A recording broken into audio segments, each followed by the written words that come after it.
with that song that I like. I don't know the name of it. Bees are burning in my mind. You only get one. You only get one. That's it. You're not going to start off getting banned. But then we can have a dance party. You're going to have a dance party to these here lo-fi beats. It's not the same. I've been, ever since we watched those white kids wilding out, I've been all over my apartment just wilding out. I haven't gotten the courage to do the Soviet though. I haven't gotten that courage. That one is very taxing on the knees.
Good morning to most, good afternoon to others, and good evening to the viewing audience across the pond. I'm Jason Miles, your host for another episode of This is Revolution Podcast. If you're new to the channel, please like, subscribe, and if you're enjoying what you see, make sure to hit the notifications bell as we're constantly adding new episodes and doing cross streams with other channels.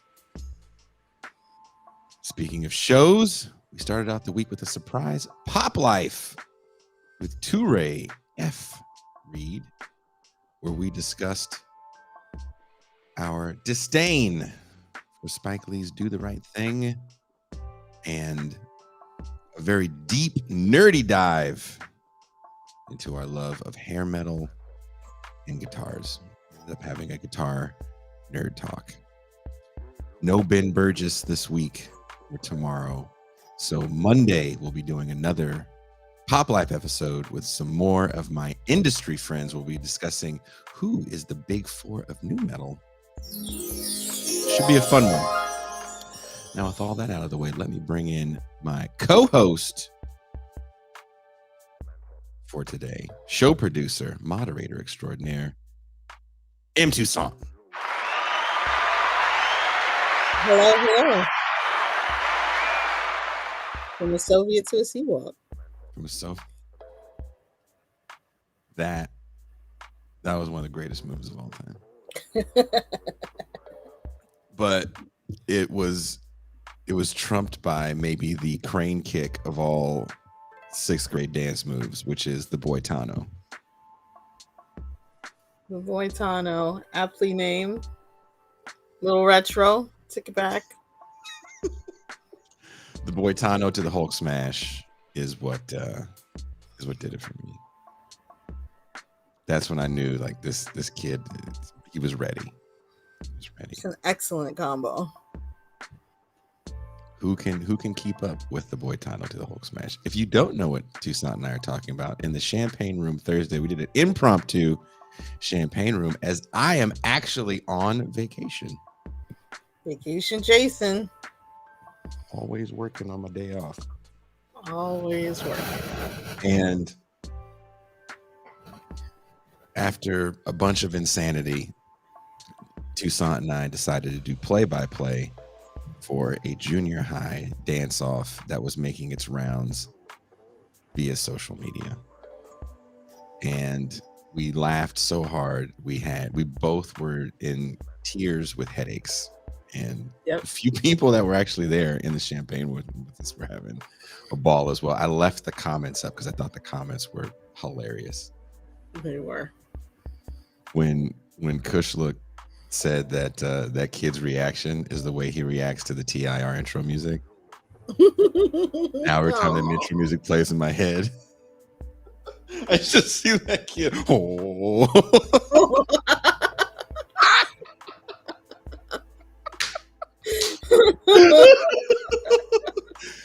And then you see Kushlook do a Bojangles. Or no jingles. Or no jingles. When you called it the donkey kick. So I said I was going to clip it. I clipped it and put it up so you guys could see a half. That's about half of the insanity. It went on for much longer. But my God, I haven't laughed that hard in a long time. It was much needed. Yeah. We probably won't be laughing today. Today is not going to be as funny of a day, but we are talking about opening up the phone lines on a public show. Oh. Who knows what we'll get? I don't know. We don't screen these calls, so I can screen, kind of, but it's like, oh, you can get past the screener. Yeah, like if Pascal was here, then you could screen like way better, but it's just you and I, so you can't be the funny person and the screener at the same time. It's right. It's impossible. We need you here to bounce these jokes. I know you want to screen grab that comment. I can see you looking at it and you want to screen grab it. All right, way ahead of you, mate.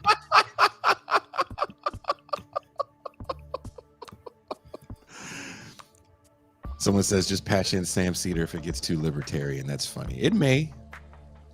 Who knows? I would love to hear people's opinions on what we're going to discuss. But before that, we do have some stuff to get out of the way.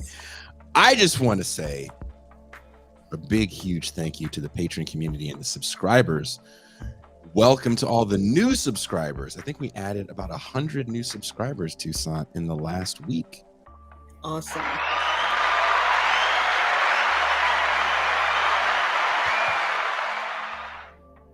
So thank you. Also, we got some new 5-star reviews from Apple.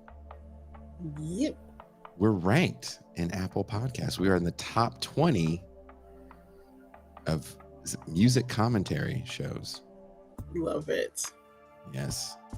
This is not a political show. This is a music commentary show. You know. And movie night was a huge success. So thank you also to Toussaint for running the movie night. I was having crazy technical difficulties and you picked the movie, you arranged everything, you hosted the movie night. And what did we watch, Toussaint? Tell us a little bit about the film. We watched a movie called Four Lions about some very inept jihadis trying to launch jihad, but not really knowing how. We've all been there. We've all tried to jihad our way out of trouble. We have. Can I say this about the movie? I think the movie left you with the kind of complexity Spike Lee was striving for with Do the Right Thing. So Teray, when I was talking to Teray the other day, he reminded me that he's still upset that he wasn't there for movie night when we did A Soldier Story. Oh. And he felt that we should have done A Soldier Story in School Days because he felt that Spike Lee was trying to do in School Days what they did in A Soldier Story and kind of misses the mark. Look at that. As far as like class contradictions within an ethnic group. But if you'd like to be a part of these movie nights, champagne rooms past and present, be part of the live audience for the Mau Mau Hour with Pascal Robert, there's only one way. Become a patron for as little as $3 a month or $30 for the year. It can all be yours. And before we bring in, we have a special quick guest. He was on the show just recently, Alexander Herbert, with his book Fear Before the Fall, about horror movies in the Soviet era. And he wrote a book before that about punk music, actually, in the Soviet era. And he is planning on going to Georgia to document the current scene, which has been affected with the war in Ukraine, and also try to talk to some people from the scene during the Soviet era. And do you have the GoFundMe video up, Toussaint? You can share. What? Yeah, remember you're supposed to send us the link. He sent the link. Wait. Oh my. Wait. I have the link for the chat. It's in the private chat. You see it now? Yeah, I have it. Okay. Do you have your screen shared so we can share? I do not have my screen shared. Well, can you stop painting your nails for 1 second, I never Lawanda? had my screen shared. Jesus Christ. This is what happens when you get black help. I don't know how to do that. Yes, you do. Honestly, this is not the first time we've gone through this. I do not know how to do that. Oh my goodness. I've never done it before. I hope people don't think this is a bit. This is like, this happens all the time. All these things I'm supposed to know. I do not know. I don't speak Creole. I don't. I can't believe you did this to me. I can't believe it.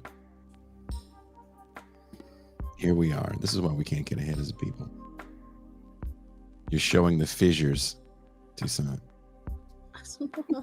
That. Well, I think I can do it. But there we go. Oh!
This is Jason Miles, host of This is Revolution podcast, and I'm very excited to bring in my friend, author Alexander Herbert. Hey. Yeah. Now, Alex, why are you here today? I am here. I am endeavoring on a new project that I think a lot of listeners will be very interested in. Since the beginning of the war between Russia and Ukraine, there have been a whole bunch of Russian friends of mine, acquaintances of mine, people involved in the punk scene from the first book that I published, who have fled Russia. A lot of them because they were at risk of getting drafted, or because they just didn't want to be associated with the country anymore. And a lot of them have fled to Georgia, particularly Tbilisi, the capital of the Republic of Georgia, which is in the Caucasus Mountains. And since moving there, they have created this really thriving punk scene in a place where even if there was a punk scene in Tbilisi before them, it wasn't nearly as big as it has become, including things like new clubs, new restaurants, new bands, and getting new people in. And so I am raising money so that I can get to Tbilisi so that I can start to document this phenomenon of Russia's punk diaspora creating a scene in Georgia's capital. Now, what kind of questions are you going to be asking people? There's a whole lot of questions. I every time I endeavor on a research project, I start off with questions on like the micro level and try to go to the macro level. So, I'm looking at questions of why people fled, how, once you leave your place of home, how do you get established there? Georgians speak a different language than Russians. Although, a lot of them know Russian as well, but it's still a different language. How did they establish venues? What's their relationship to the locals in Tbilisi, the Georgians, and even the limited people that were involved in a punk scene before the war started? What's the relationship between this old Georgian punk scene and the new diaspora? Do these people stay in touch with friends and family back home? And those are kind of like the micro questions that I'm asking people. But I'm also asking bigger questions, like what does it mean to create an anti-establishment subculture or scene in a place that's not your establishment?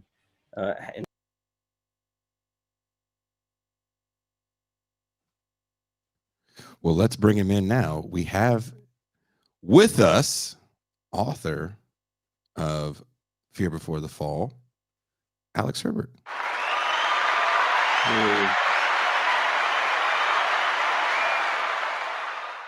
Thanks. We just cut to the chase and bring you right in.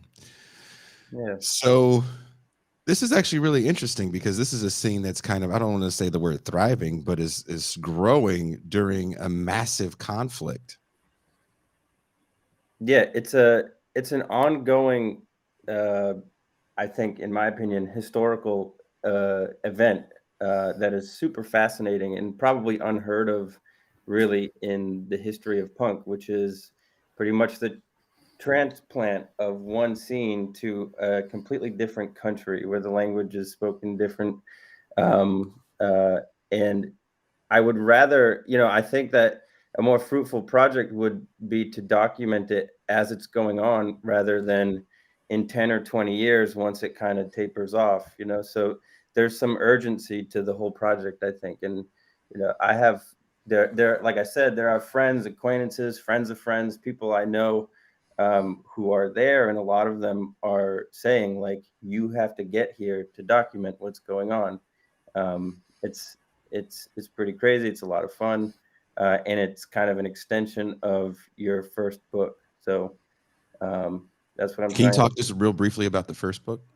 The first book was a history of punk rock in Russia from the Soviet period to 2015, roughly. So I did over 100 different interviews with people from the Soviet era, going back all the way to the 1970s, and then contemporary bands in 2015. And originally I started that project it wasn't going to be a book. I was just taking interviews, and I had published some articles in Maximum Rock and Roll and in Razor Cake.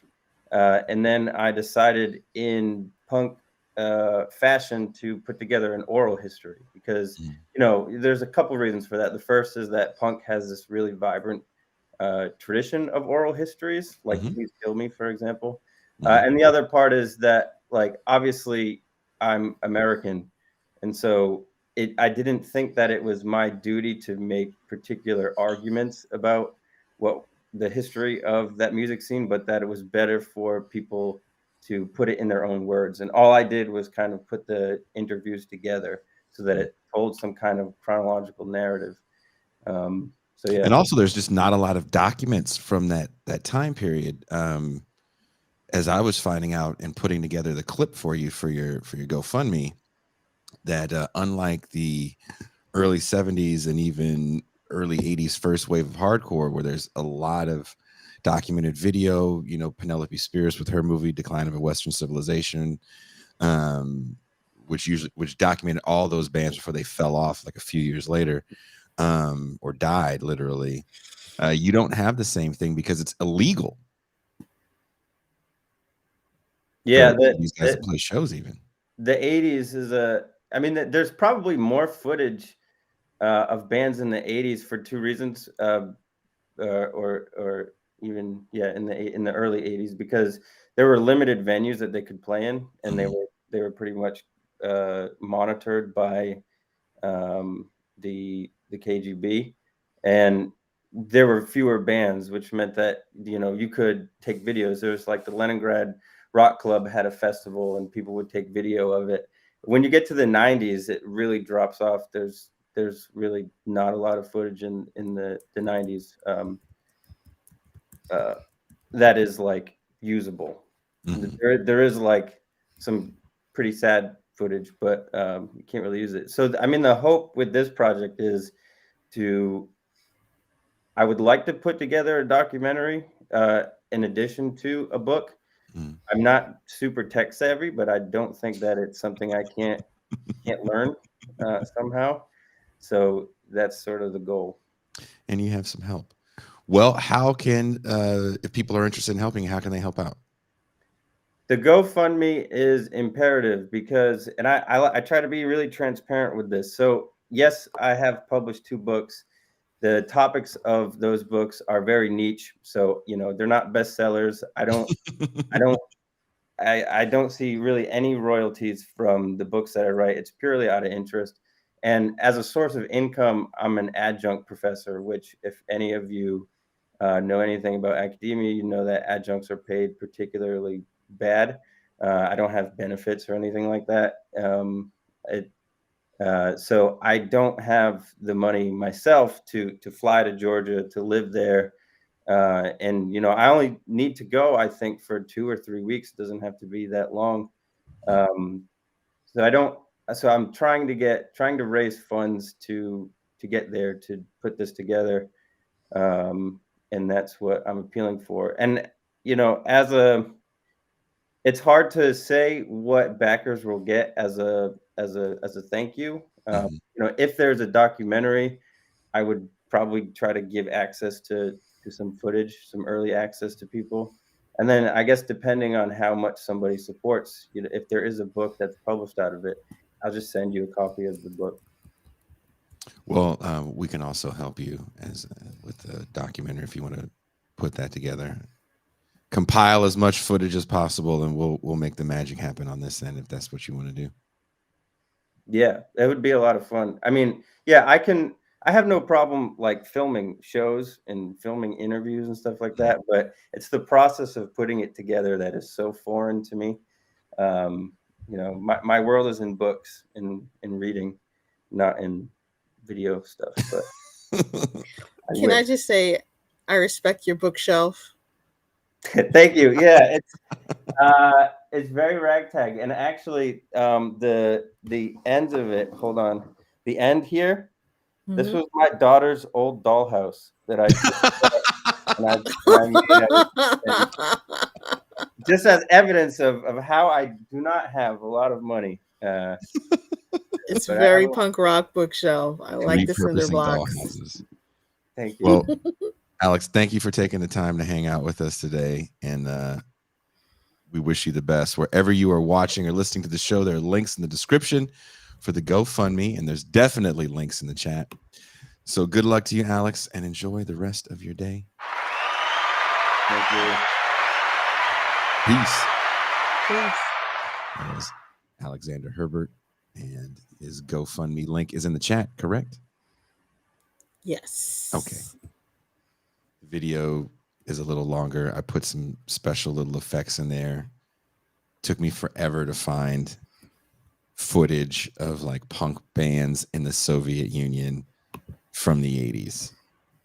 Because by the time most of that footage is happening, those bands have been around for a while, and it's kind of the Glasnost era where they can do a little bit more. So it was hard to find footage. There's a lot of still shots, but when it comes to like footage, there's no like raw footage like you get with Western punk. That guy drooling in the beginning was like, whoa. I think he's my neighbor.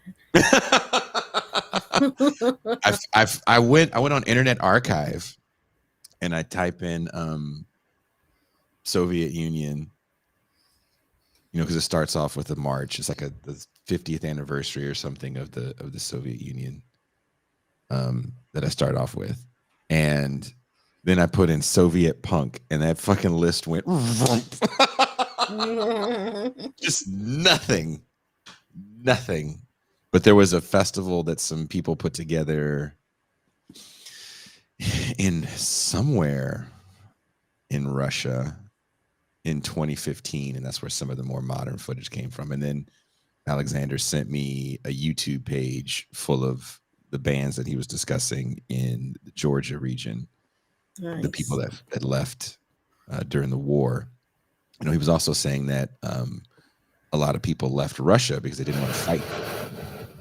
Right, makes sense. So what would you do?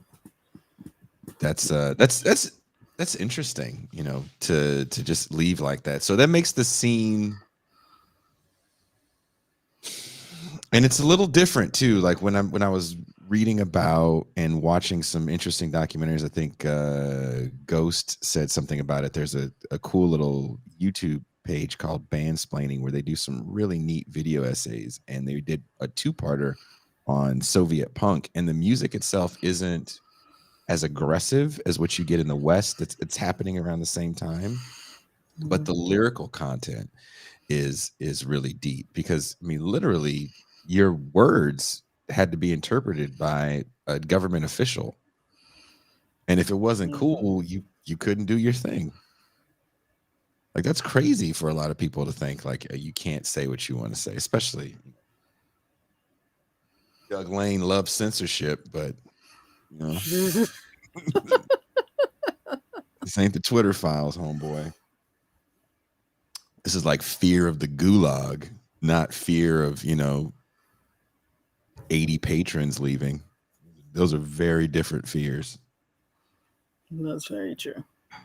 One is a righteous fear and one is a market fear. So it's like a little different. But I'm excited. I was actually really stoked to be a part of the project and help Alex get the video out. So Kush looks here. Introduction. I'm sorry. What'd you say? In the introduction, it says that Alex is a doctor. Is that correct? Doctor? Yeah. So we can trust him with our money. He's a doctor. Do it. He's a doctor, honey. A doctor. You can always trust the doctor. That's right. Now let's get into the show topic for today, which wasn't originally the show topic for today, because there was a whole different show planned for today. And everything went to shit. Yeah, that's been a theme. I felt like Michael Corleone when I got the call. It's like every time I try to get out, it's bringing me back. Yeah.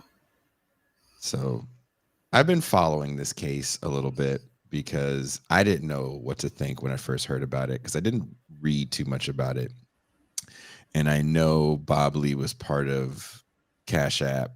He's like the founder, I think, of Cash App, which I believe all that was done in the Square building, which is near Twitter. They're all the same company. And I did contract work there. So I thought the stabbing actually initially happened over there, which is, it's not the best area, but, you know, I'd be shocked if somebody got stabbed. This is San Francisco? Oh, dude. What is not the best area in San Francisco? The city is a little different now, man. The homeless problem is really, especially after the shelter in place, really kind of expanded everywhere. And the open air drug markets are a thing. It's not like it's not happening. And for a while, the mayor was trying to corral it, but they've even let that go. Because people kind of have no shame to just do what they want to do. But the honesty is, like, just there's no public places in San Francisco. Like, there's no bathrooms for people to escape to. The park is super far from downtown. So everything just kind of happens downtown in certain areas, but it has kind of spread. And there's a mix of housing. So all the housing isn't kind of located. So when I say housing, I mean like housing for the unhoused. It's not all located in one little spot. You can have, you know, those $5,000, you know, 1-bedroom and studio apartments right next to a halfway house. I was told that's more of a Brooklyn thing. Kind of piece by piece, but in San Francisco, you get to have the whole block. You get, mean like a whole block of halfway houses? Not quite. A whole block to be nice. Oh, I mean, it just is what it is. It's a city. You know what I mean? Yeah. But this story, in a story that's popular back home, but I don't know how much it's resonating in these lefty media circles, is the death of Cash App founder Bob Lee. I actually remember when, at the time, Square Cash rolled out. I was doing contract work for the mobile payment giant. Square was a game changer for small businesses. And as you can imagine, touring musicians that are traveling in an ecosystem that's becoming more and more cashless, Square was a game changer. And Cash App as well. Now, on April 4th, Lee was found bleeding in an SF neighborhood from stab wounds. And some big names in tech went off about the dystopian nightmare of lawlessness in San Francisco. Citing no statistics, the narrative of rising murder rates was the common theme in these fire tweets and op-eds. Many people felt confident that Lee's murderer wouldn't be caught because they felt he was a victim of one of the many homeless, drug-addicted denizens that roam the city aimlessly. Well, some of us true crime buffs understand that most murders occur with individuals that know each other, and the Lee murder was no exception. A stabbing is a very up-close and personal crime, but that didn't stop the fear-mongering from continuing. The murder rate in SF is down, and SFPD has a 75% murder clearance rate. Did you know that, Toussaint? That is fantastic. One of the highest in the country. It's so like they're doing their jobs. Killer, I'm sorry? It's like they're doing their jobs. It's like they're doing their jobs. It's a little crazy. So finding Lee's killer would be daunting but doable. Recently, Lee's killer was found and apprehended, but the story about the motive is truly muddying the water of the Thunderdome narrative of San Francisco. Turns out the man that stabbed Lee was an acquaintance, and Lee was friends with the man's sister, and Lee was with the man's sister and allegedly gave her drugs. We don't still know exactly what happened and what the exact motives are, but we do know this wasn't an innocent man walking around an unruly metropolis and getting stabbed by a junkie looking for drug money. Again, these types of crimes, more personal. There also hasn't been an apology from Elon Musk or his neo-Gilded Age ilk. They stand by their comments because it's true. There are areas in San Francisco that define societal decay. It's uncomfortable, but is it Gotham? When there was a collective feeling of rebellion against the election of Trump in 2016, coupled with renewed curiosity about socialism, we saw the rise of the progressive politician. Maybe hitting its peak with the election of AOC and the Squad. I feel confident saying that the totality of people watching this show felt the feeling of a burgeoning left about to explode on the political scene, particularly after AOC's win. If SF welcomed a DA who was the offspring of far left radicals and was a self-proclaimed socialist.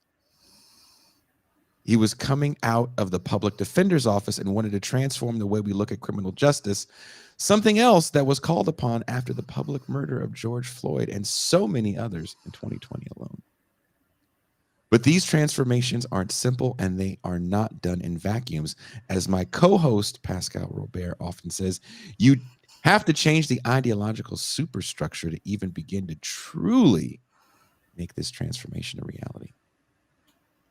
Even with a lower murder rate and even a lower violent crime rate, Chesa Boudin, the progressive DA, was chased out of office.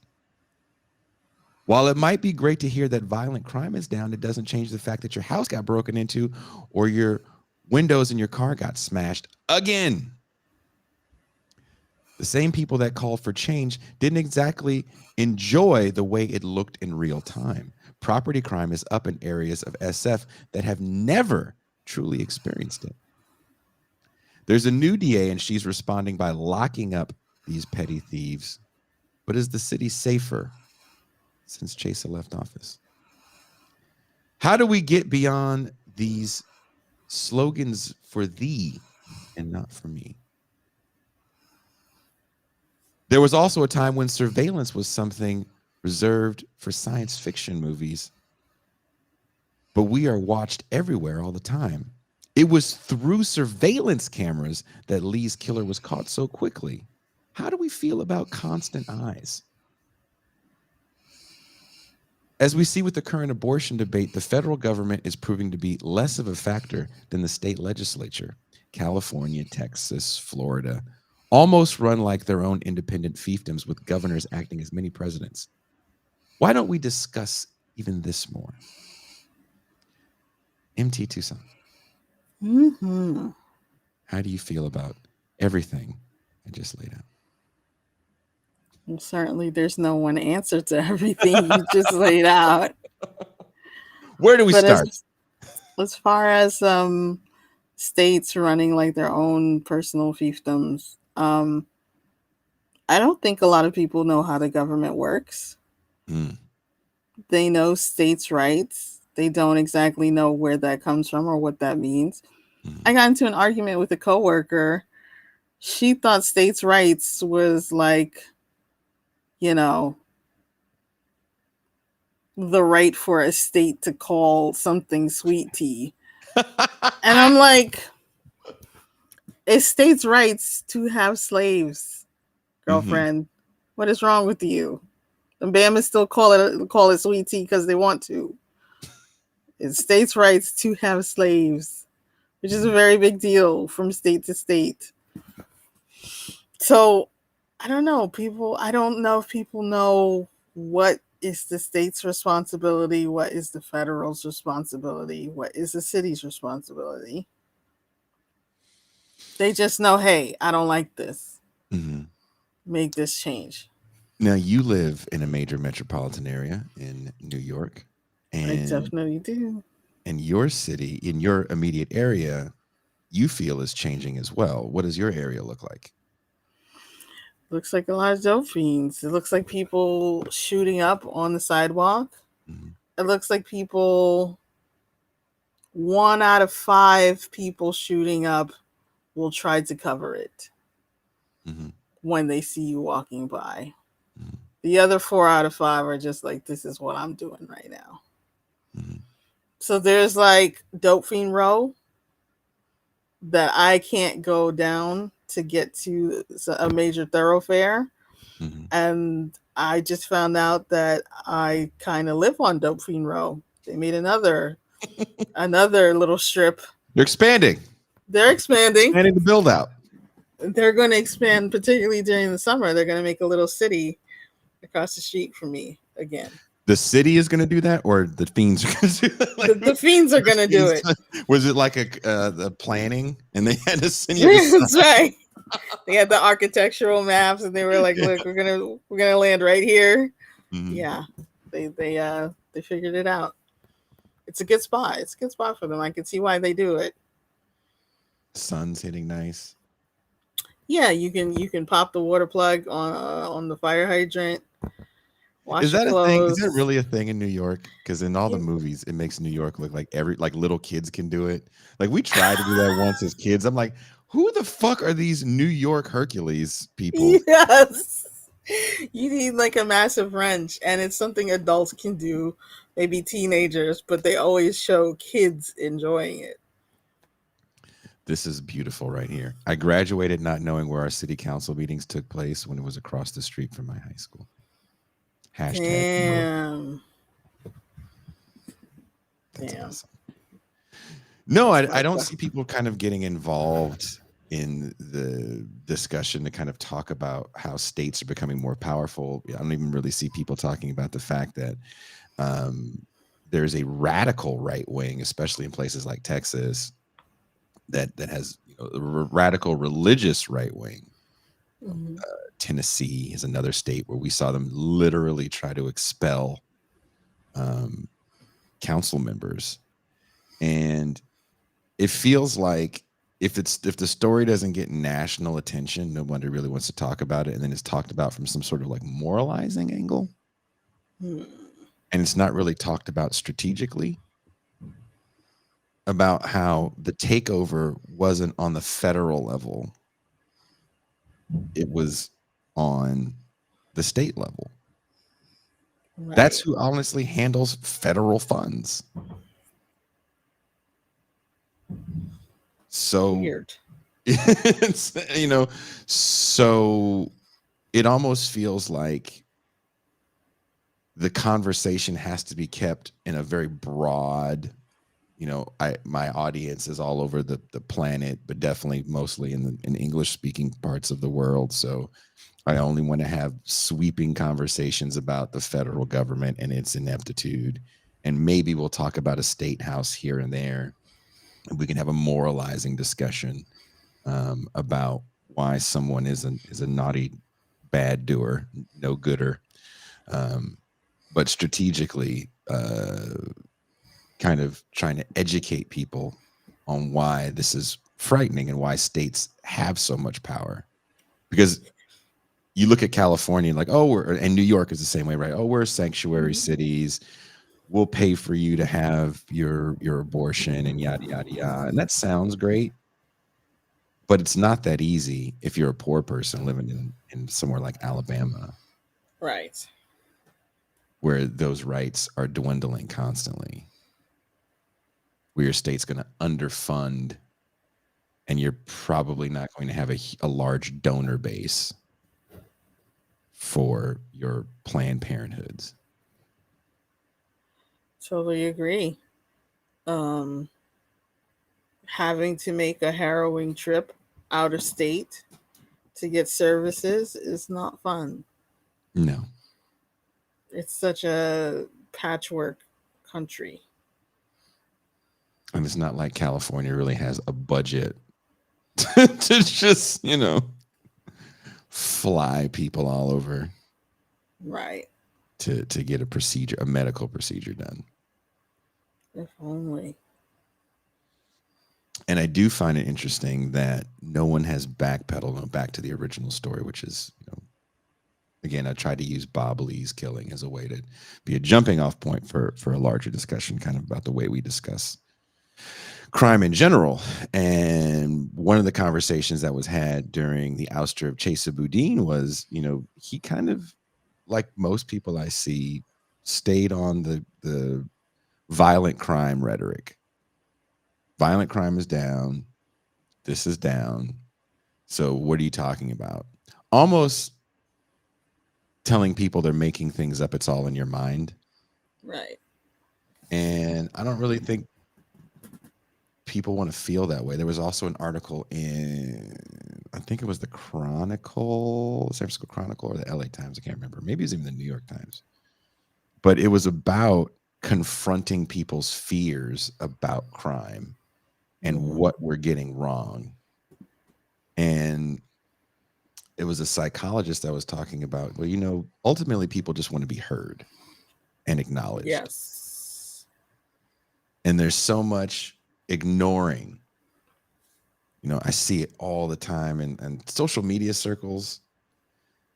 Where I live, is a little different. I did hear a kind of interesting conversation with some old guys that were around me, like some really, really old men in their 80s. Is 80s still a boomer? Or is that before a boomer? Oh, I don't even remember.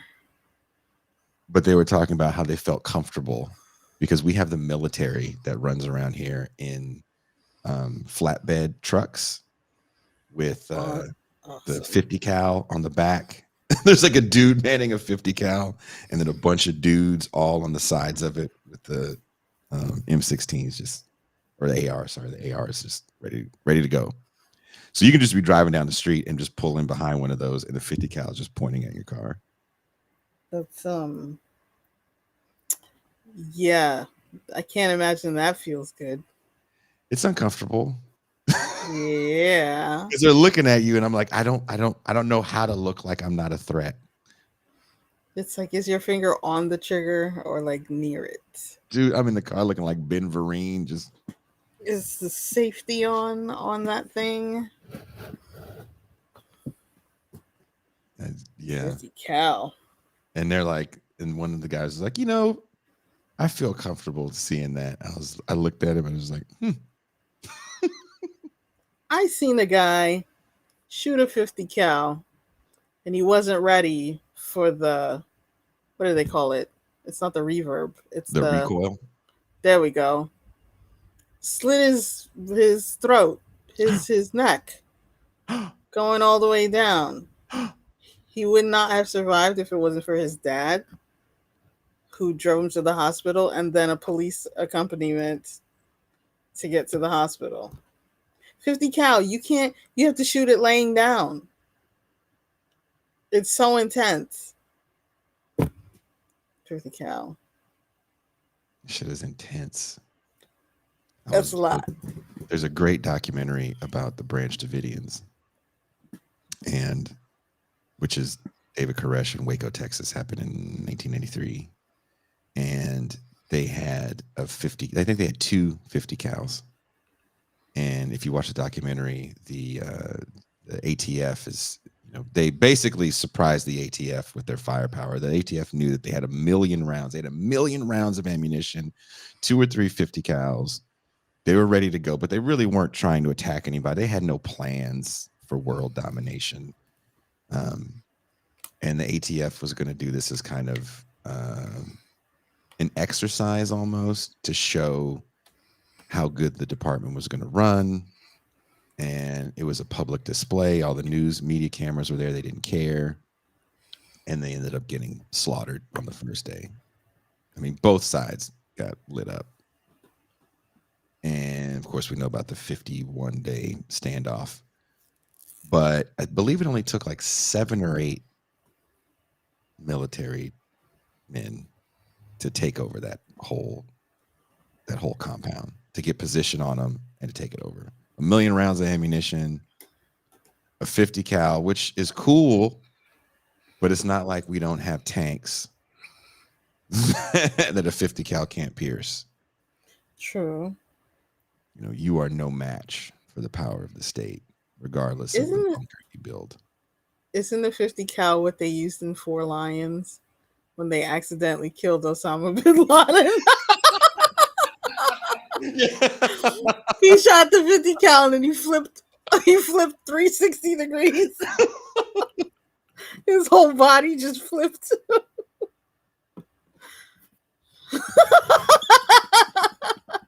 Accidentally killed Osama. But in this, I think I sent you the article. In this article, I was reading. There's the article about the updates on Bob Lee, but also the article, it was more of an op-ed about the writer actually being sorry that he jumped on the bandwagon of finger wagging at the city for being this hellhole. Yeah. And he talks about trying to get a hold of Elon Musk, or at least someone from Twitter, to see if they would go back on the statements they made about San Francisco being this horrible city. Mm-hmm. And he said all he got in response was a poop emoji from their PR team. See, that's exactly what Donald Trump did with the Central Park 5, which was also a crime that made people feel very unsafe in the city, even though it was one incident. And he was asked to apologize after the Central Park 5 became the exonerated 5. And he was like, no, that's just not what these kind of people do. They don't apologize for saying he said that he said that they were part of it. I mean, he also said that he felt that they were still a part of what happened. He said they all admitted that they were a part of it. And he said that there was evidence that proved that they were a part of it, which isn't true, but isn't true. It feels true. I had a hairdresser that said that too. Oh, they were doing something. And it's a feeling. It's more than a feeling. I mean, they were, right? They were part of a bunch of people that went out, and I think they had hit a couple bikers. They did stuff. They did stuff. They didn't do that. They didn't brutally rape a woman to the point where she almost died. Right. That was another man that had been brutally raping and killing women in the city for a minute. That's right. And the thing I didn't like about When They See Us, the Ava DuVernay movie, I mean, it's extremely well acted. Those actors killed it. It definitely really humanizes those young boys. And if you followed that story, if you're old enough to remember and follow that story, those little boys were not humanized at all. They weren't even treated like little boys. They were like little men. Yes. That were just brutal.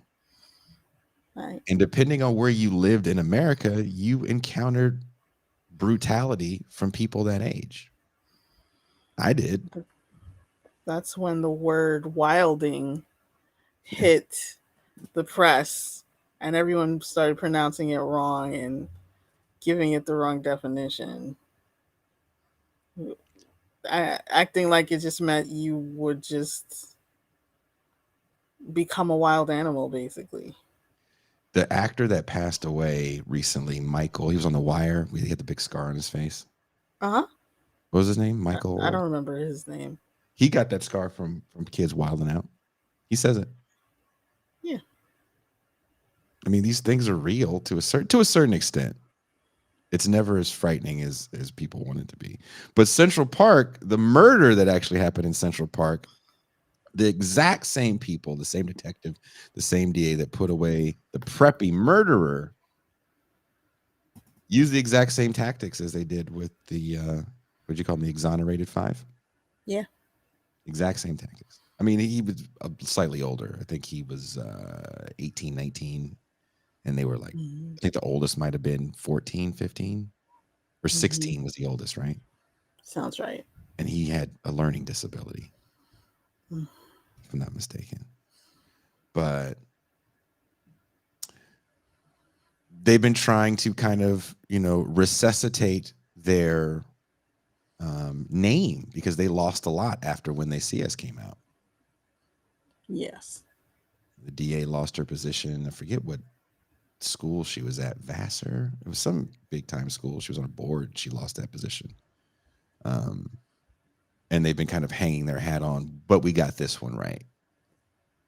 And not only did we get this one right, he was a white guy of some means. His dad was a detective. Mm. But that really happened, you know, that brutal murder of that woman in Central Park. Again, an acquaintance, someone he knew. Someone he knew. And he actually had a physical relationship with, just killed her. And I do not buy his story that he killed her because she squeezed his balls. Mm.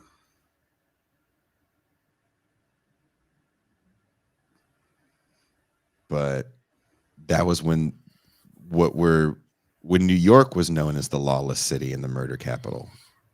Yes, it really had that reputation.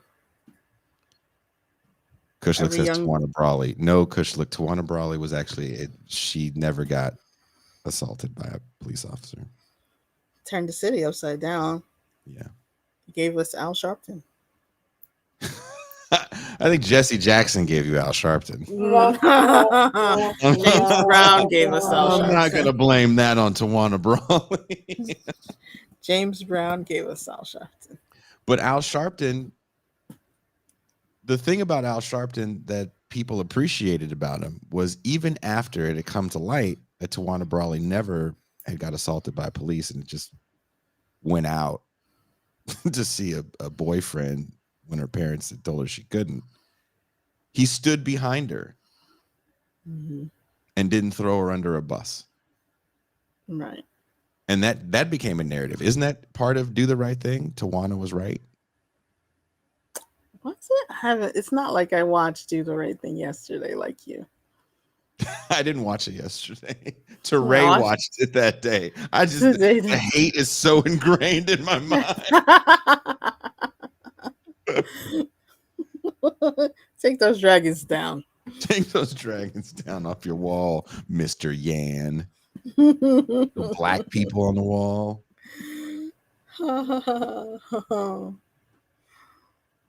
Don't ever disrespect me with pictures of ZD on the wall. What the fuck? I'm in your Italian establishment with pictures of your parents and grandparents. There's no pictures of my cousins. Ray's not on the wall. Who acts like that? I've never been anywhere. It was like, I don't see anything of me here. The really into representation. Really into representation. And the sad thing is that people like latched onto that character, like, yeah. It's like, yeah. Told you, man. Four Lions is the better movie. Four Lions it was too real. It was emotionally complicated. And I don't think that Spike Lee hit that emotional pitch. He hit another pitch entirely. I think Spike Lee's class is always shown in his movies, and the way he shows an underclass is from a vantage point of constantly looking down at something he doesn't understand. I feel it's just so foreign to him. And his project initially was to eliminate the super Negro, as you said in an off-air. I don't remember if it was a cold open, but as you said, Mars Blackman killed the super nigga. Yep. That was the goal, and it happened.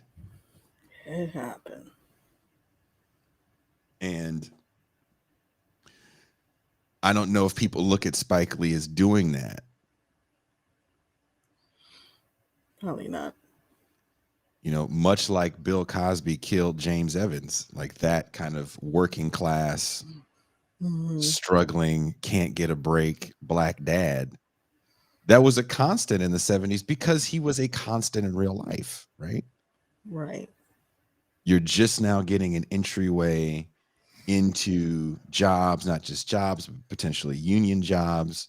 And you've relocated to these major metropolitan areas that are now going through, massive deindustrialization, these government housing that you're trying to live in, has, rules about non-working spouses in the house, non-working male spouses in the house, or men in general. Mm-hmm. So that becomes a theme in these TV shows. And then comes Bill Cosby and just eliminates it. We're going to talk about this aspect of Black life.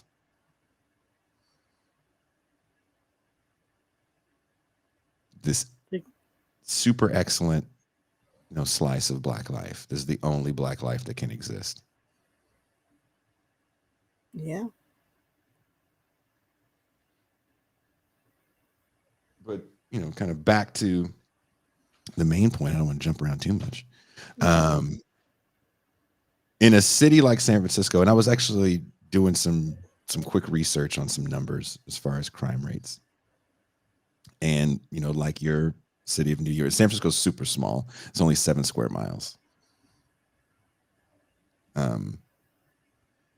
Different areas are, of course, experiencing different upticks of crime, and most of it is property crime. Most of it is nonviolent, and much like with the Bob Lee case, a lot of violent crime happens amongst acquaintances. So when we think of violent crime happening in we call it the city, San Francisco, for example, and even we can throw in like downtown LA and Skid Row, that's happening amongst the people in that group. It's not filtering out the way the fear mongers want you to think it's filtering out, right? Into the quote unquote good people, inverted quotes, good people. And that's what the Bob Lee murder was for like a week, was a narrative of a good man being taken down in a lawless city. San Francisco turned into Gotham for everybody. Did they make it seem like he was robbed? No. That puts it over the top. No, they knew he wasn't robbed. Some people even went as far as to talk about how disconnected people are in such a broken city that, he was screaming for help for a while before someone stopped and helped him. But it was, of course, too late. He bled out. Or called for help. Excuse me. So even that narrative is kind of off. I mean, this is going to really unfold badly for these people. And it seems like it's something that's extremely personal. Like most crime of this nature, not all. This is really personal. I think that's something that people struggle with. Mm-hmm. It's the same with sexual assault, particularly like molestation, particularly with kids. It's hard to confront the fact that it can be someone you know. We'd rather think of a boogeyman in an alley. We really would. That's preferable. And it works because there are these ready-made stereotypes about cities. And some of these stereotypes about cities are made by people who don't like cities. And I remember being kind of surprised, maybe because I'm from where I'm from, there are people who don't like cities. And it's like a part of their agenda. It's something you can see in their writing and how they speak and in their worldview. They're just against cities. And it's something that you have to look for, a bias that you have to pay attention to, because some people they believe all of the rot of humanity exists solely in cities. They bought into the suburban narrative. The suburban narrative, but also like, not to bring it back to New York, the Kitty Genovese case, where this woman was murdered and she's screaming for help, but nobody helps her because everybody thought someone else was going to help her.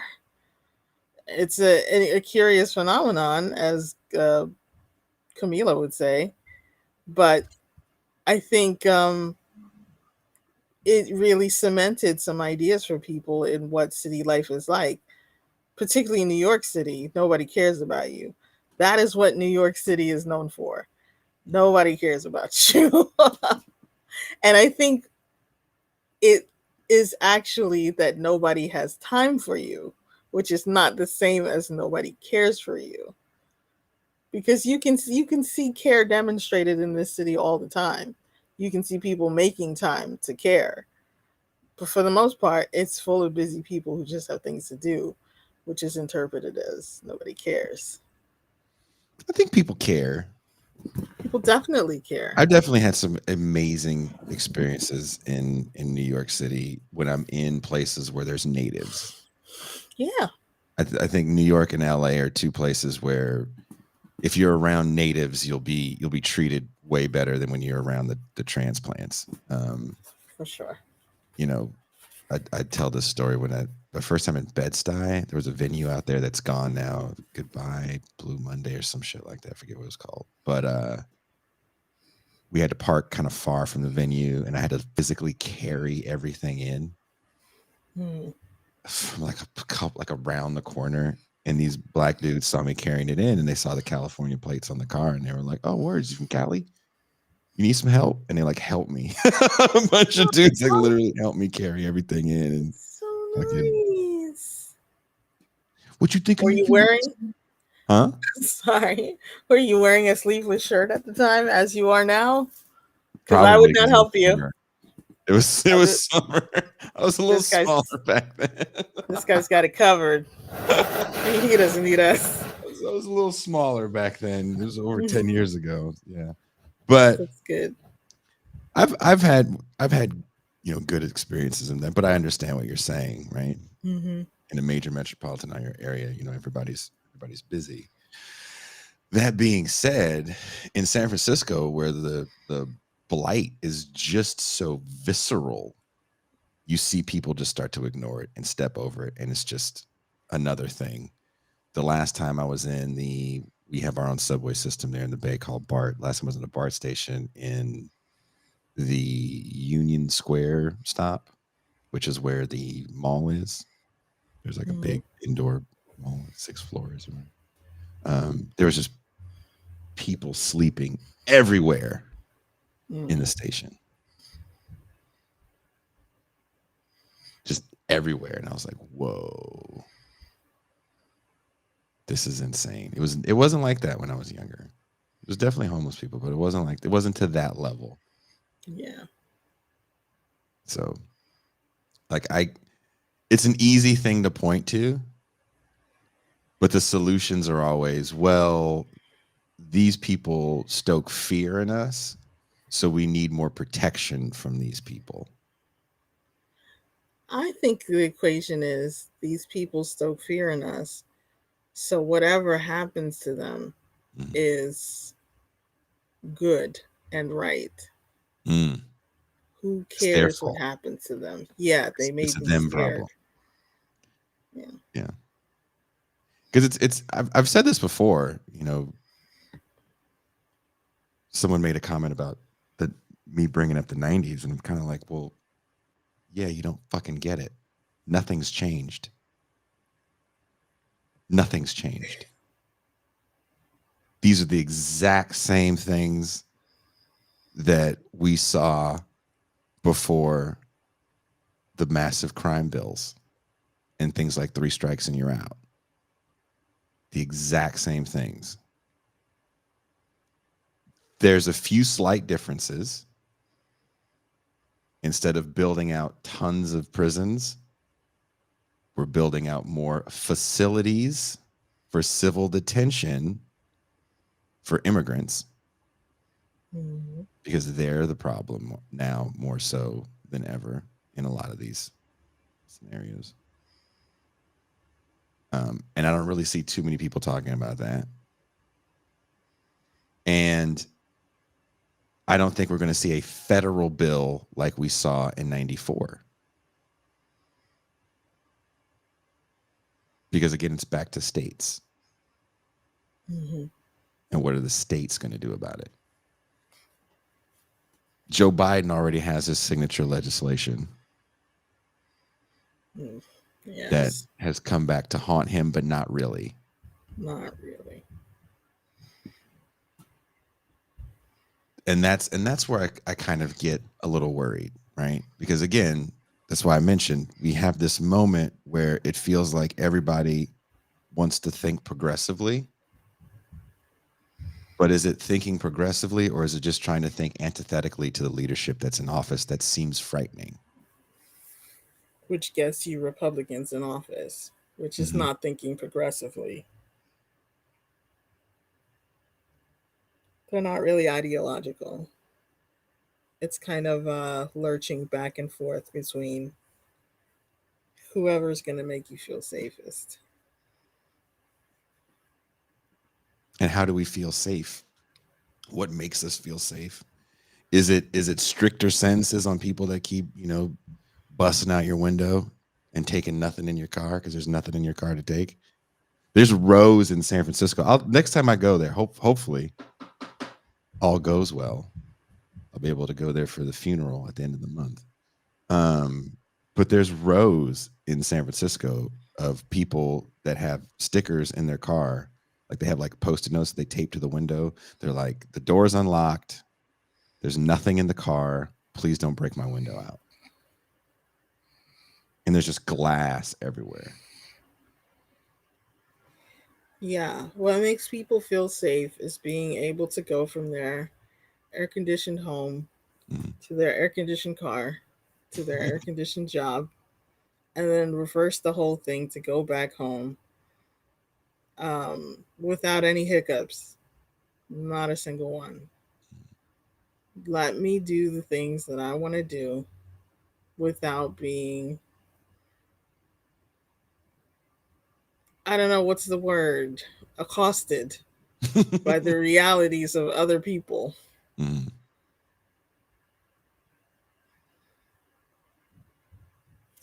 Yeah. So yeah, there's Wood Street got cleaned out. Yeah. My good friend Ted Falcone took some photos of it. No comment, just photos of the clear out. Yeah. I wasn't there. I don't know how many people showed up as they were trying to protest the clear out, but they came in and tore it down. There was bulldozers in there, and they're going to move somewhere. I don't know where. There was an attempt at housing some people, but some people, like our guest that we had on, didn't want to take housing. Right. For whatever reason.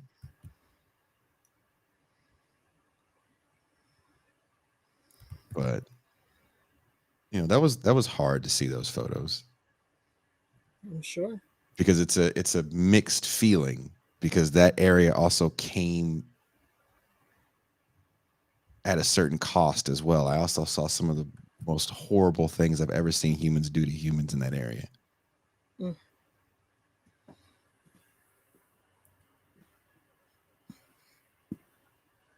So, it's not perfect, but to that lady's point, they were acting as a nonprofit, and they probably could have stayed afloat had they gotten some of that state money that was going to nonprofits for doing what they were doing. Damn nonprofits. They're essentially for profit anyway. That's how they run. They don't run terribly different from for profits. That's true, especially when it comes to like trying to get help, people to work in the facilities. That's always the big problem. I was talking to my friend again, and she was telling me that she had to work an extra shift because there's just no one to work at night. These are 24-hour facilities, most of them, so you have to have people there all the time. Just people don't want to work there. Yeah. Don't want to work there. Hand wring about it, but working there, woo, hold on. It's a whole different story. Whoa, take it easy there. I got to deal with people on a daily like this. You mean all the time? Can't leave my lunch in the fridge. Deborah the fascist is gonna take it. That's like the one thing you could do is probably like leave your lunch. Like you're okay there. Is that right? Don't nobody want your lunch. I'm always so protective of my lunch. It's like the one thing that ain't nobody taking. You're fine there. But should we take some calls? I feel like there's a lot of comments coming in. There are a lot of comments coming in. Should we open up the phone lines? Let's do it, man. Okay, let's can you be live. Entertaining? Can you be entertaining while I open up the phone lines on my end? Oh man! All right, go ahead. Can you give him a little soft shoe? Yeah,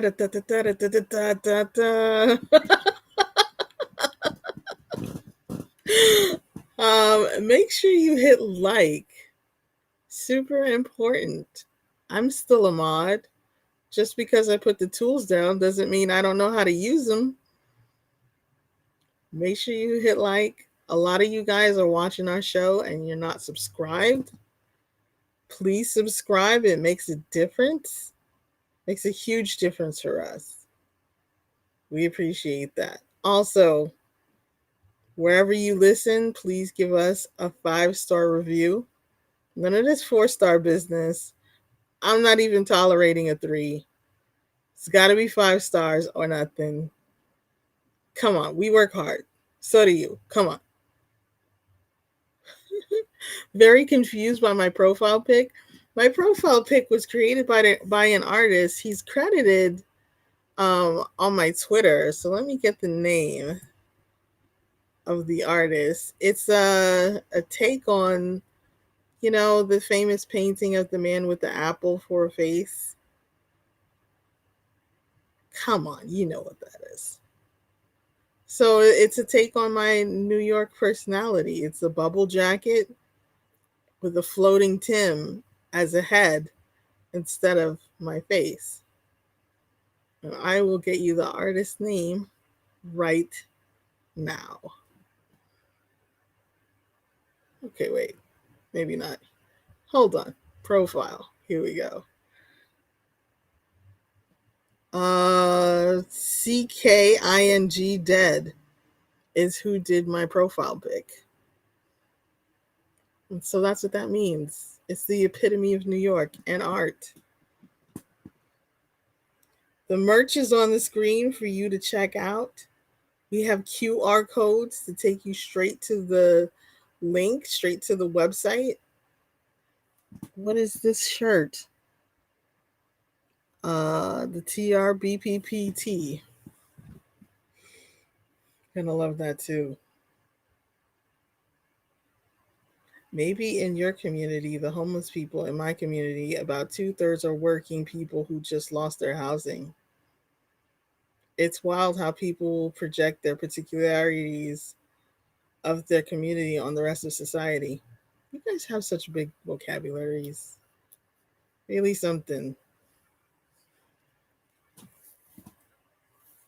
It's Surrealist MT. You're correct, Lisa Catlett. Hello, Lisa Catlett. It is good to see you, Lisa Catlett.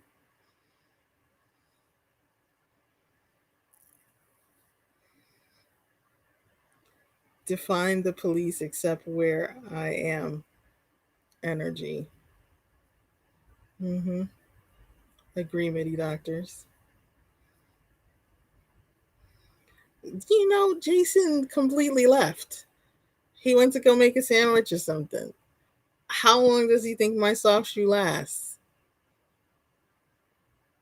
So anyway, we were talking about, among other things, the surveillance state. Jason mentioned it. I have been rewatching a show called Person of Interest, which is all about the surveillance state. It's about a machine that surveils everyone that was sold to the government to find terrorists. So it spits out 2 sets of numbers of people to watch.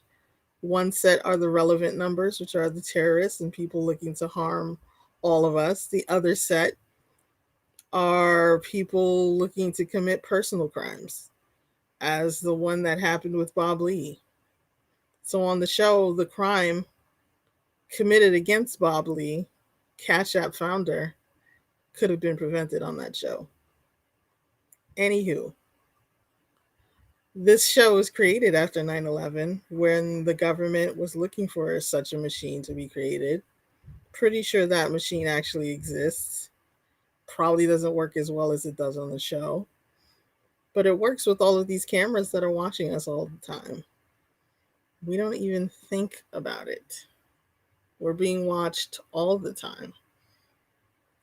I have a Metro card that I use to go onto the subway in New York City, and it's tracking me. There are people who've been let go for crimes because their Metro cards basically showed that they were in a different place at a different time when the crime was committed. And those are the occasions where the surveillance helps us out. But what about the occasions when it doesn't? Or when it hurts us? Speaking Jason. of surveillance. Jason was surveilling me. Someone said, I hope Jason's doing a bong hit. Jason does not do drugs. Never has. I'm so boring. Sorry to break it to you. Don't even drink. Over 100 people are watching me. I've been boring a long time.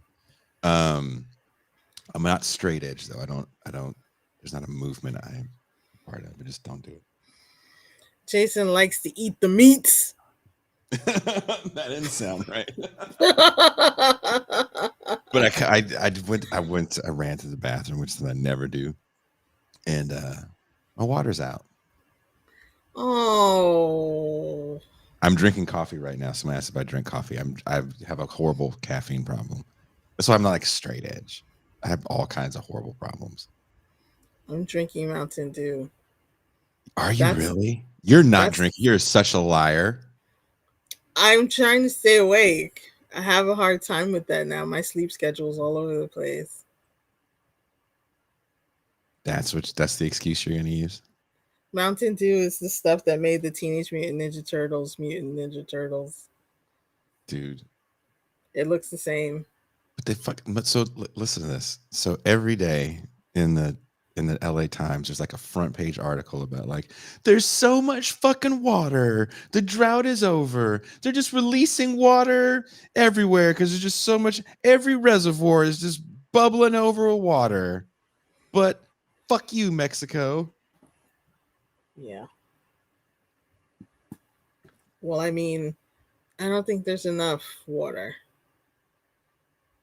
I mean, we haven't had a lot of snow, stuff like that. There's been a lot of snow in California, and right now California's bracing themselves for the floods. That's California, though. I don't care about New York. Ouch. Our humidity was 13% the other day. Every time I go to New York, I just hear ice cubes bow down in my head when I'm walking around the streets. Oh my gosh. Wow. It's like that and hit them up. This is what the hell, man? As I walk down the New York streets. Switch that out for some Mobb Deep. With some Mobb Deep. At least it'll be native. No, that doesn't go through my head when I walk down New York streets. But here, let's put the phone number up. Sorry, I forgot to put it up. 626-873-8658 is the phone number. We want to hear what you guys have to say about this. I feel like everybody has an opinion they feel real comfortable writing. Call in. Say it. Say it. Say it to our face, but not really our face. Do it.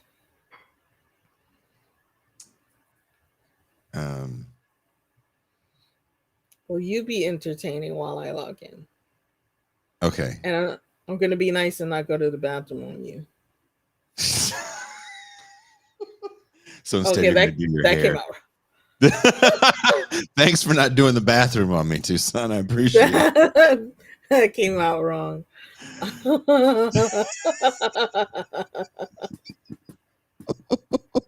Oh God. So what? No golden shower? So greedy. I want my money back. That's what I pay for. I pay for you to not know how to share a screen and pee on me. There you go. Speaking of getting peed on, I guess a few weeks ago I was on Ben Burgess's show and I wrote this article on, or this column in Sublation on how I think that MAGA communism is just some bullshit, just a bunch of people trying to monetize a meme. And I guess I said on the show, I don't remember, that, and I feel this way, I'll fucking say it now, I don't think that Haas dude would ever say the shit that he says the way he says it to someone's face. Most people don't act that bold in someone's face, right? I live my life trying to be the nicest guy possible because I'm not trying to get into fights. We can get passionate staring at a fucking camera, but let's just be real here. So I got a Twitter message and it said, you said Haas would never say these things to your face. You need to challenge him. Are you ready to challenge him in a debate? I was like, what? That's kind of my point. Like, why would I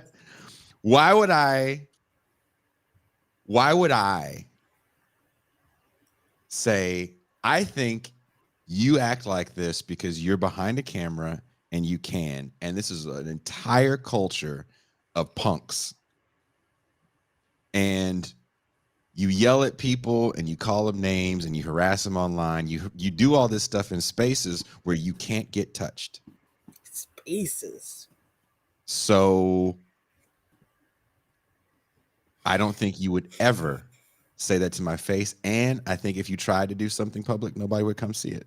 Nobody cares to that level to come see what you do because you don't really do anything.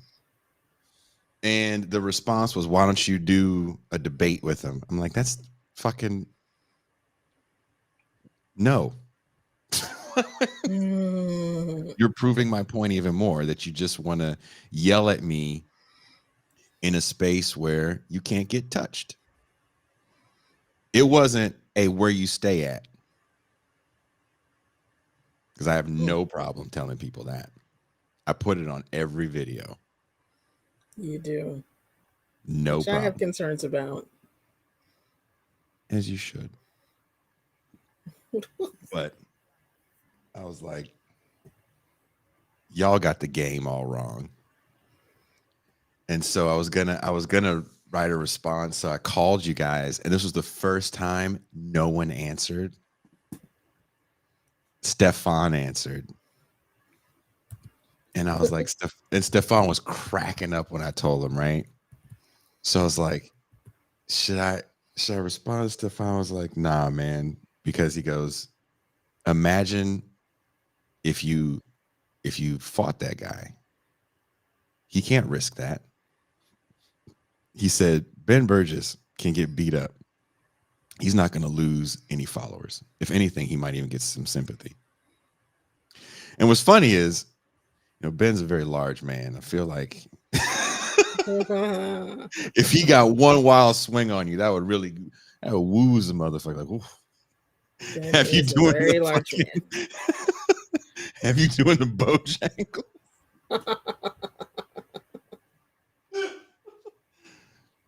But he was like, if he got beat up, he'd probably get some sympathy. He goes, if Haas got beat up, he's done. Done. I thought that was fucking hilarious. Part of me was like, I think I made it. Like, I pissed these people off so much. I'd be like, I think you guys are all fucking a bunch of weenuses.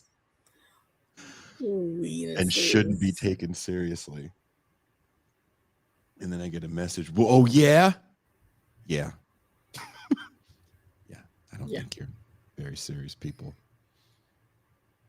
And I'm not going to take you seriously. People are joking about Ben being able to fight. Me and Bertram were joking about it. Bertram was like, I shook Ben Burgess's hand. That fool's got some big mitts. He does, man. He's like a damn snow leopard, this guy. I'm sure if he slapped a motherfucker, that shit would put you out. I thought that was funny. Where are the callers?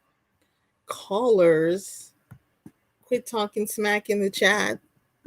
We don't want to see your words in the chat. We want you guys to call in. Call in. Kush. My fear was that like opening up the phone lines would cause, like, if I brought this up to Haas people to call in, and I'm like, oh God, now I got to hear a bunch of people that are never ever gonna like do anything in real life yell. Like, oh Jesus. Sam Cedar thought Infrared Haas was a band. Sounds like a band. It does. It does. It sounds like a shitty new metal band. Infrared Haas. They have like a one word, like all their songs are one word titles. Infrared Haas with their new hit, Lights. Lights. Where did you get that from? Looking around. That's how all new metal bands got their song titles. Looking around their fucking Marilyn Manson covered rooms. Terrible. Call in. The number is 626-873-8658. We should have a fake call in. Oh boy. I say the call in number, and that is where your mind goes. Ooh, we should have a fake one. Someone says, is Seven Dust new metal? That is a good question, and is a question that we will be bringing up Monday on that show, because on that show, my friend Wes Farias will be in. He is the singer of a band called Name. Has a new album coming out. Singer, guitar player, and he's also the person that put on their, forgot what label they were on. It wasn't Nuclear Blast, but it was some European label. But they were working out all the thank yous and stuff like that for the record. And I tour managed a leg of one of the tours they did. And in the it says, thank you, Jason. It's tighter than it looks, Miles. Because that was Mm-hmm. So Toussaint's been giving me a hard time because I do accidentally always say like the worst innuendo shit all the time and like yell it out. It's the funniest. So I'm sure Wes will bring that up in our conversation that I yelled out as we were loading in, like trying to get the pack right. I was like, hey, don't want to put it in there like that because it's tighter than it looks. Pretty sure it's better than it looks. Just everybody stopped loading shit in. What? Dude, come on. Fuck did you just say? Quit messing around.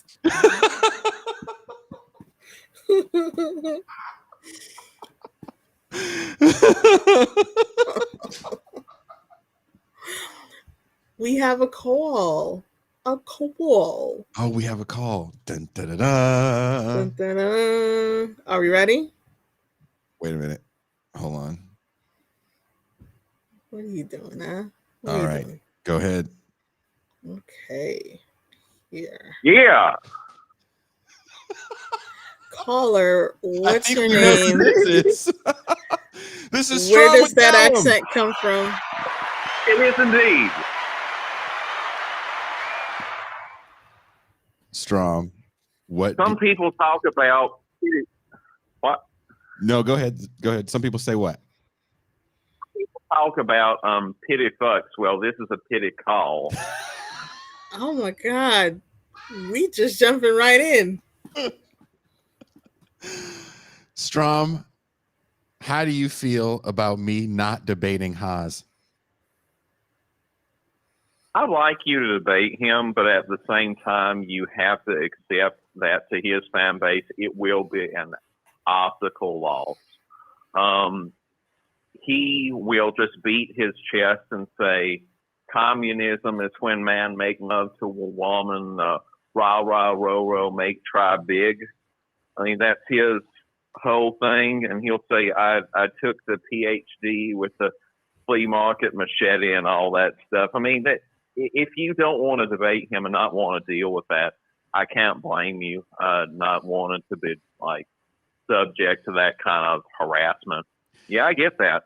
Because the only way I would even talk to him is if we were face to face. Oh, yeah. How tall is Adam? I don't care. He could be 6'9", 4'2". Don't His care. name is Adam? You want to fight him either way? I want him to say that shit to my face. I want him to yell in my face, say all that big shit. I just wanted to say it to my face.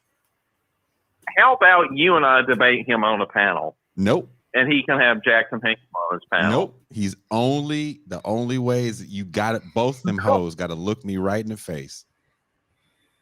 You have to look me. You have to be face to face, because you can't. All this shit, when you give these people all this room to look all cool in front of their friends and shit like that, and people are gonna say I'm some kind of bully. I don't give a fuck what you say. As a matter of fact, I hate online bullying.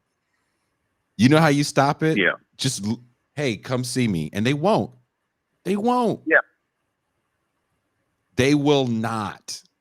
I'm not. You've met me in real life. I'm not that big. Yeah. No. I just. Yeah. I don't think most people want trouble. Most people in the world just don't want trouble. We walk I think around. that's true of Jackson, but I think Adam is genuinely violent. I mean, he is someone who, I don't know exactly what he's capable of, but if he didn't find this fame, he'd be one of the scariest posters on Reddit. Let's just put it that way. I think he's genuinely capable of some bad shit. I'm not saying, he'd shoot up a CVS, but I don't know. He's really unhinged. So specific. I don't think he would shoot shit. I don't think he would shoot a goddamn thing. I don't even think he'd shoot a load. I think he's just wow. Nobody really wants to. The reason why these cats do that, and I wrote this in the fucking piece, the reason why these cats love this forum that they have is because it's not a traditional forum where people are actually trying to share and have some sort of conversation over ideas. You can disagree and not yell at somebody. But the yelling is what they're all about, because this is just pro wrestling to these cats. So I can't take that seriously. So I have to take you as seriously as you take yourself, which isn't very. So I'm not a big fan. I'm a fan of pro wrestling for what it is, but I'm not going to engage with you in pro wrestling. We can engage in UFC shit, if that's what you really want to do. I'll put it this way. I knew a lot of these kids back in the day, these Nas Bowl kids, like I'm saying back in 2015. And relative to a lot of people, I didn't agree with them, but they had some intellectual depth, and it's like as this has become a general phenomenon, more of a general public thing, as opposed to, I hate using this expression, Coke bottle glasses kids thing. It has kind of evolved into that, but I think previously it was just an outgrowth of the alt-right that was focused on the economic welfare of the everyman. And it had a lot of really misguided but bright kids in it. I don't think it's still that.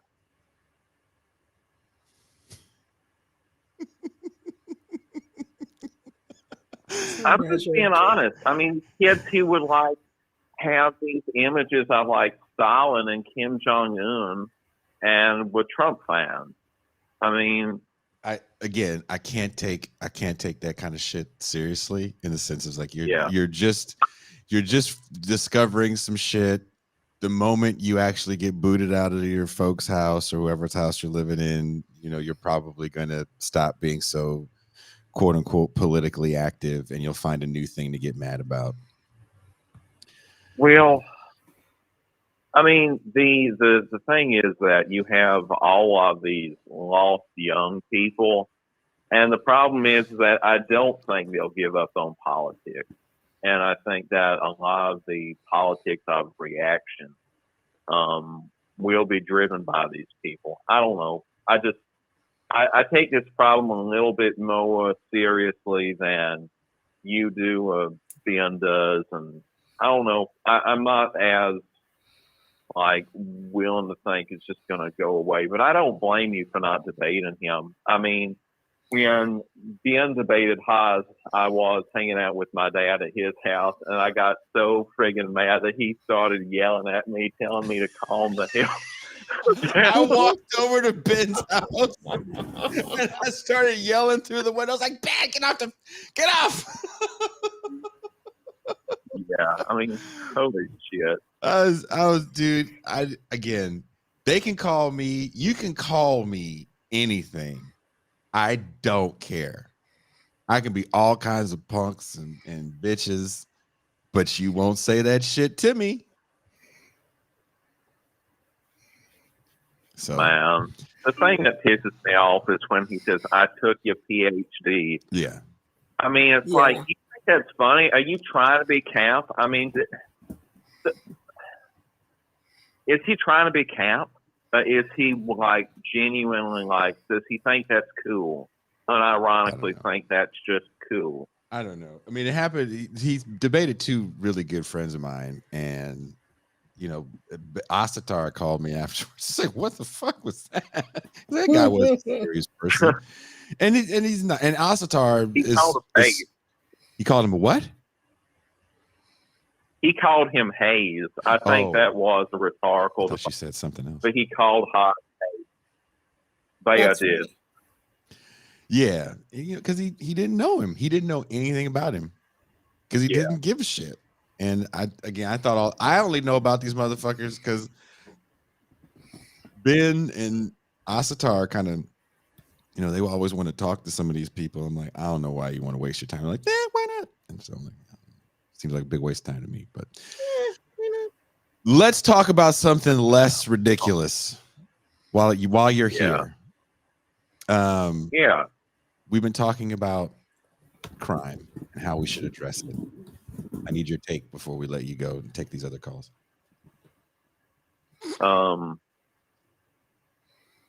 What do I think? Everything that everyone usually talks about. It's the present economic regime and poverty and near poverty, and I think it's that. I mean, everything follows economics. And if you want me to say something specific, the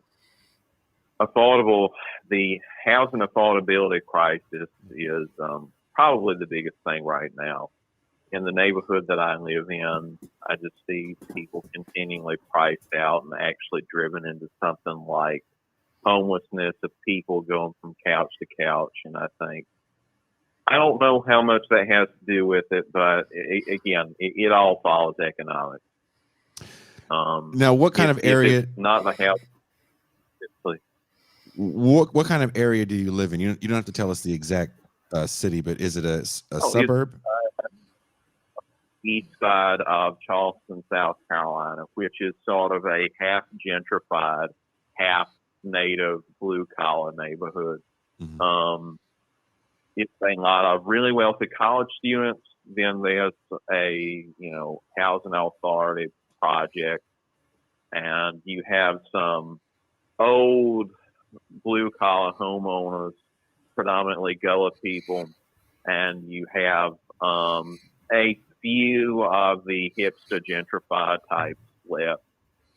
it's really a mixed neighborhood, but it's not a properly affluent neighborhood yet. But you can see that within a decade or two, it's going to be a nearly white Airbnb and yuppie type neighborhood.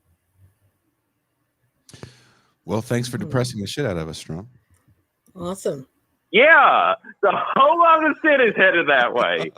It's been largely transformed into a gated community for the wealthy and a playground for them as well. Everywhere from Paris to Tokyo, we have everyone now. So, well, thank you very much for the call, Strom. You have a great rest of your Saturday, brother. Peace. Political Pain says hello to you, Jason. Hey. Yeah. Joe, what's up, man? Such a nice guy. We went to dinner one night to the top. He took me to the top steakhouse in Santa Maria where he lives, and then we had lunch before I left for Mexico. Joe and I. Oh, Joe, nice. You should call in. You should call in. I haven't talked to you. I haven't seen you in almost 2 years, brother. Definitely. Looks like such a nice person. He is. He's a very, very nice. He's a very, very nice person. And Joe knows that there is a spare bedroom that him and his wife can come visit whenever they want to come a few hours south. Are we ready for the next caller? Yeah. Who you want to push it through? Yes. Okay. Ba-ba-da-ba-ba-ba. This person has been waiting. Caller, what's your name? Where are you calling from? Can you hear me? Yep. Yeah. NT, Jason, can you guys hear me? Yes. Yeah. Oh, okay. Just want to make sure.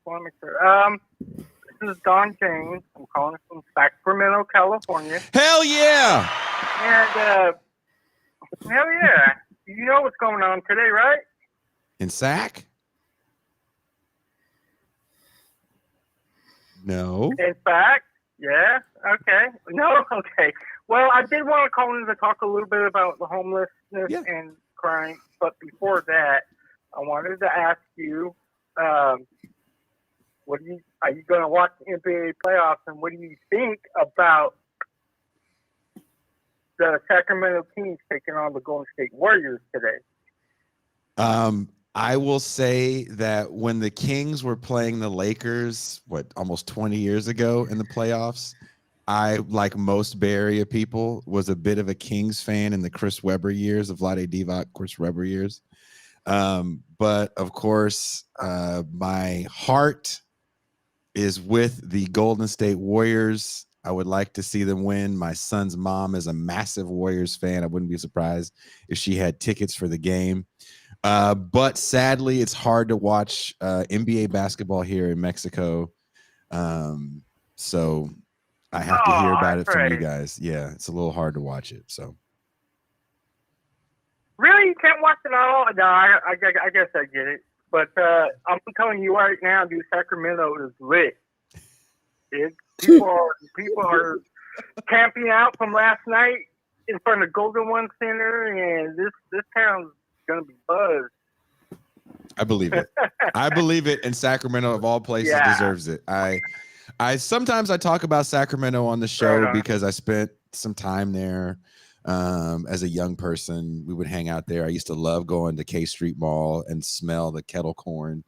But you know, downtown Sacramento is a whole different place. Yeah. All right. Well, yeah. I'm hoping that the Kings will dethrone the defending champions. They are the champions. Golden State. They are the defending champions, right? No, wait a minute. Yes. Yes. Yeah, they are. They are. Okay, I don't watch the finals, you know. I just watch the Kings and that's it. I don't really care about NBA as a whole. But I am a Kings fan. Well, tell us about crime in Sacramento. Anyway. All right. Okay. It seems like that's a sentiment here, and it seems like every time like I'm listening, I'm with my brother and he's got talk radio on. It seems like the sentiment here is the public seems to be getting set up with the homeless problem, where so a caller will call in and he's complaining about the city. I think he was talking about San Francisco. You need to do something about the homeless. My kids are walking past them and they're doing drugs in front of my kids. All this kind of stuff, right? Mm-hmm. And so when it is a big problem. I have a homeless cousin and a homeless nephew that are neighbors by tent, just a couple blocks away from me. And I just keep pondering that. I'm wondering if the public, unless something gets done soon about how to help the homeless or something, that I'm starting to be afraid that the public is going to start voting Republican to do something about the homeless problem. I just wanted to get your take on that. Sure. Hey, thank you so much for the call. I will say this wholeheartedly. Okay. Good luck to the Kings, but I am rooting for my Warriors, and I will say this: it would be wonderful for Sacramento to win a title. It's a great city. I haven't been there in a long time, but I'll answer your question about what I think about that. And thank you very much for your call. Have a good one. Okay, and light the beam. That's what we say here in Sacramento. Light the beam, baby. Peace. Okay. All right. I honestly feel like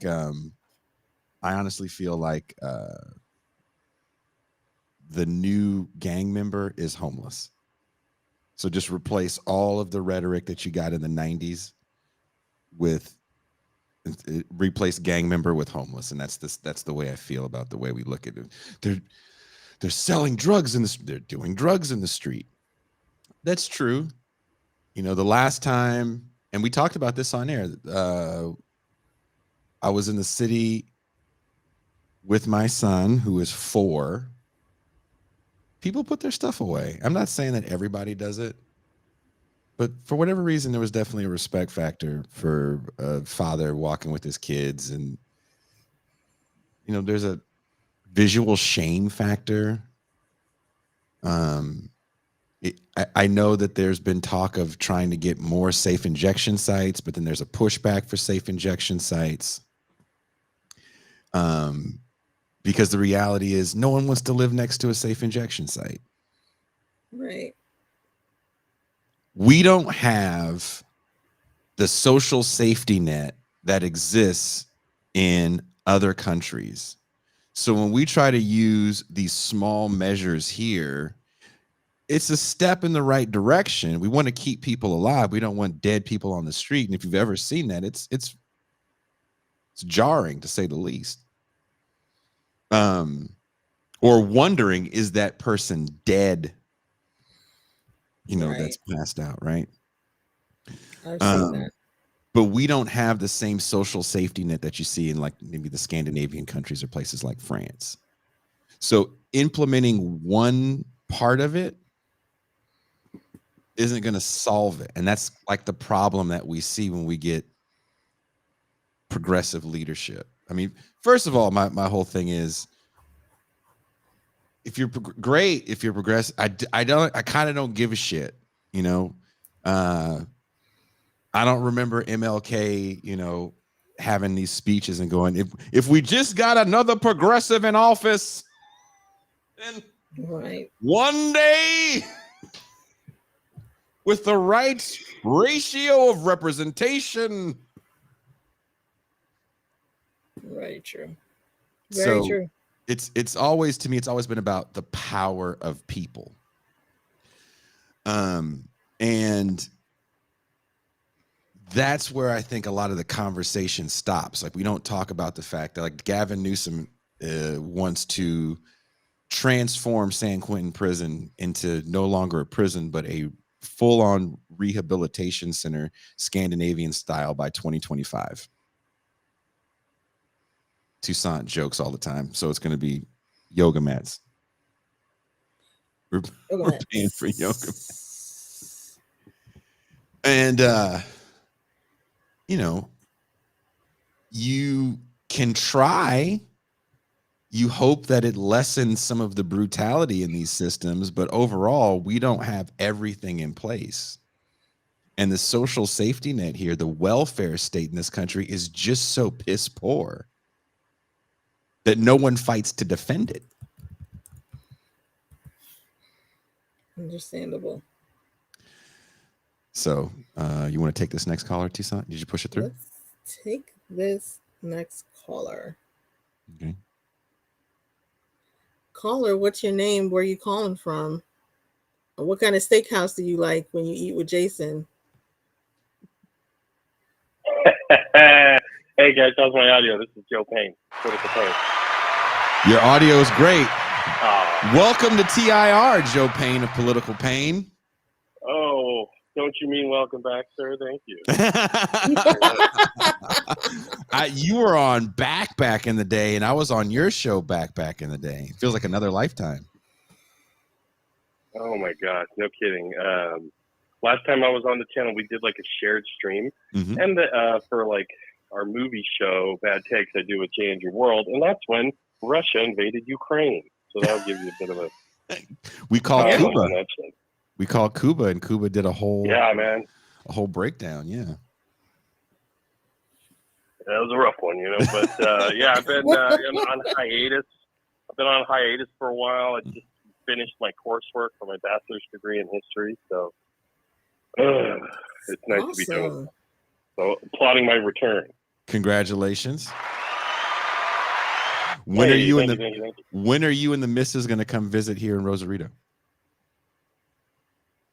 Soon. I don't know. We're in LA right now. We're getting ready. I just tied my full Windsor knot. We're going to go to a quinceañera down the street at the Iglesia, So just doing that, chilling in Southgate with Grandma in the meantime. But yeah, man, it's I would love to go check out Mexico. My wife and I got married in San Diego, so it's always a fun visit for us. But man, I got to tell you that video of the dancing white kid you were watching the other day, oof, it hurt because it's like hurt because it's true. You know what I mean? And it basically you could have. If that footage wasn't in the smartphone portrait mode, I would have guessed that was like my junior high school and one of the dance offs that I witnessed there, because that's like exactly what it was like.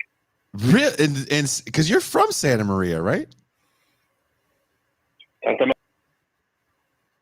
it's a valley. It's a big valley. The unincorporated area more to the south is called Orchid. Named after oil tycoon William Orchid, who he was a very early petroleum geologist. But anywho, that's the only history major. But so it's like the wider area of the valley, and it's there's more money on that side of the valley. It's wider. That's where a lot of the ranching families that own a lot of the agricultural, millionaire companies and stuff live. But Orchid, I went to these like Orchid schools, and so a lot of the kids are white, but you still have Latino kids, and I knew a couple black kids growing up, but like the just utter sheer whiteness of a dance off at a school dance. I remember I had one friend who he looked a lot like the kid in the red shirt. Like all he could manage was like front hand. All he could do was like front. He had gymnastic moves. He would do like front handsprings and things like that. That's right. Like, that was his breakdancing. You know what I mean? Like I believe. So it's just kind of like, oh. I believe that is called the donkey kick. As two trained dance play-by-play announcers as MT and I are, he did a spin-a-rooney to an up and downer.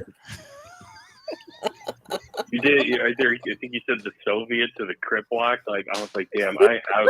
Like I never thought I'd seen that. I was like, damn, I have seen that. I have seen that shit. That's not good. The Soviet to but, the Crip Walk is. Oh my it's God. a deadly move. It's a deadly move that you. In training circles, we call it a Bojangles. Yeah, that was about the craziest dance move that was managed at like junior high school. But anyway, that's ancient history. But oh man, I can have you know, I name dropped you guys. I waited till like the end of the quarter to my African American history teacher, and she was impressed. She was impressed I knew you. She was like basically trying to get like hinting like, oh, that'd be cool if I got invited. But she's pretty cool. I know black people. Yeah, no, totally, dude. No, but I was like, I know. You ever watch Revolution? I totally know those guys. I totally know black she's people. She's actually pretty cool, man. Yeah, totally. But she's pretty cool. Her dad is actually Cass Jackson, the football coach for Oberlin College. Oh. And she didn't like drop that shit until like well into the quarter, or I took 2 quarters with her, AA history, from whatever, I don't know, from beginning to 1865, and then from this last one was 1865 to present. And it's not until well into the quarter that she dropped. She played this YouTube video with what was it, Howard Cosell. Have you seen that video before? Howard Cosell on at Oberlin College talking about like Cass Jackson being the first black football coach in America. Have you seen that? Mm-mm.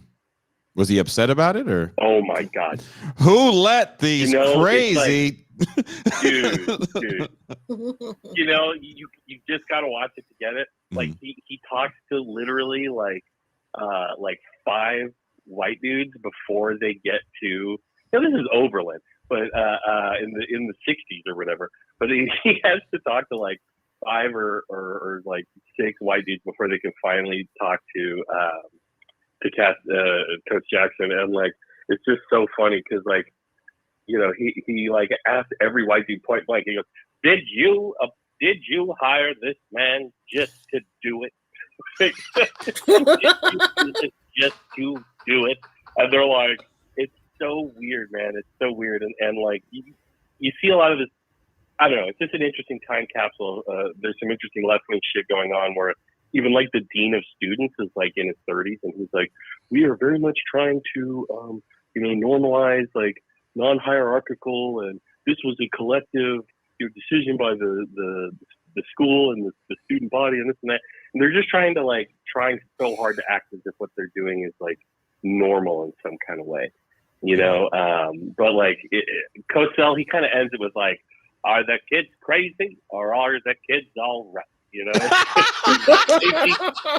not so bad. Yeah, dude, I would love to watch that with you. Dude. I think we smell some champagne room material. So maybe I'll be back.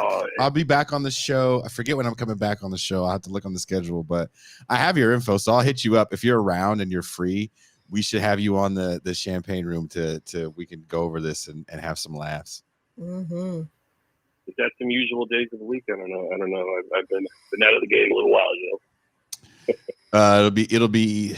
I have to look and see what day of the week it is, but we'll work it out because I would like to, because your Howard Cosell is kind of on point, so people have to see your face as you do it because you're gonna contort your face and just look like a blonde Cosell. Oh my God, it's so funny.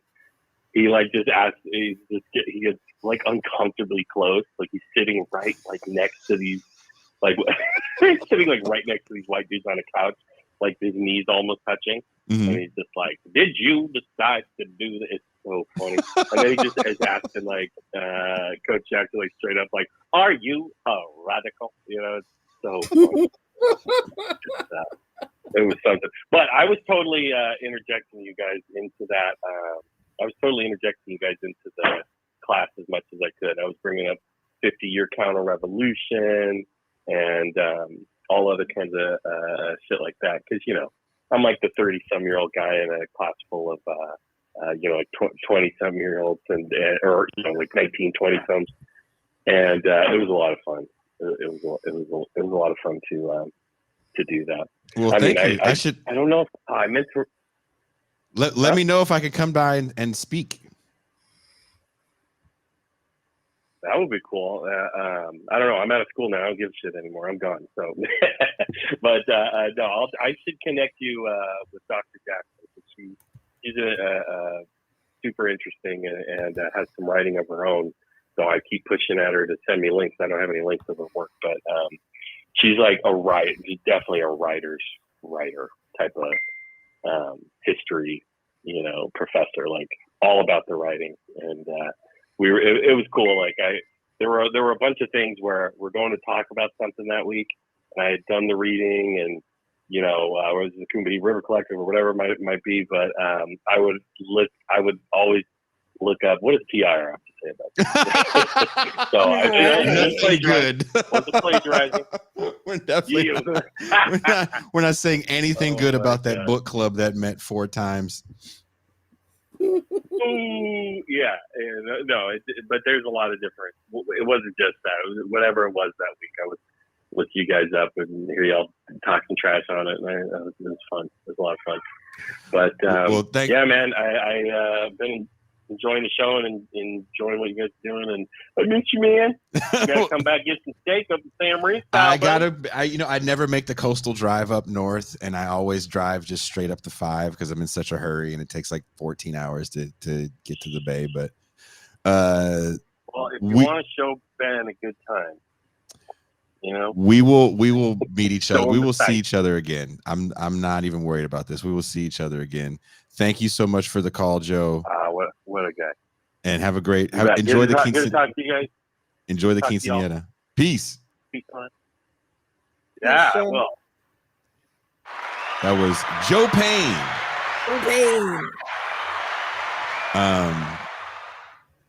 I feel like okay, after this last call, which is going to be a serious call, and after we have our serious talk, let's end with that dance video. Again. Can we? I don't know. I want people to understand the work that goes into doing the play-by-play. You have to be a dancer yourself. Tucson and I are 2 dancers. We know the work that goes into these moves, okay? When that kid nailed the Boitano, and he went Boitano to Hulk Smash, we knew what that entailed. It's true. A lot of calibration. When the kid goes double Soviet to a hippity hoppity, to a spinaroonie, to a I can't stand the rain.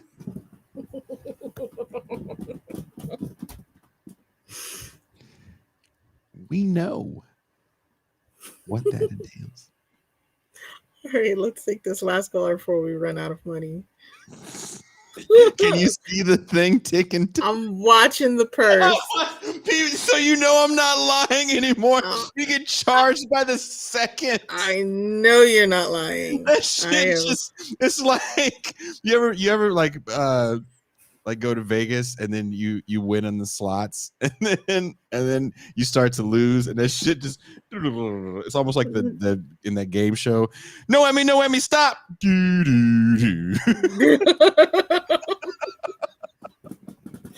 That is this counter right here, this clock. Yeah, I told you. I'm watching it. I told you because can you see how much is in the account? I can see, and we're running dangerous. We can't afford a Metro card. We gotta stop playing around. Can't get a slice of pizza. Okay, caller. What's your name? Where are you calling from? What's on your mind? Can you hear me? Yes. Okay. Yeah, this is Virtuoso calling from New York. Shut up. Thank you. Yeah, I was having a nice beer when you decided to, open up the phone lines. I'm like, damn, I'm gonna have to call in tipsy. So yeah, man, go Knicks. But yeah, I just wanted to talk about Haas real quick before I get to this crime shit. Mm-hmm. I watched the debate between him and Burgess. It was tough to get through because like this dude is complete cringe. Mm-hmm. Anyone that calls himself Trump communist Mm-hmm. should not be taken seriously. And Jason, listen, man, I don't think this dude is worth it. Probably is a fucking LARPer punk, but I think, judging by what I saw in the debate, I look at his setup right behind Haas, Mm-hmm. and I'm like, yo, he got some pricey shit, man. And I'm thinking to myself, man, listen, you want to get back at this guy, man? Just cross the border and do a home invasion.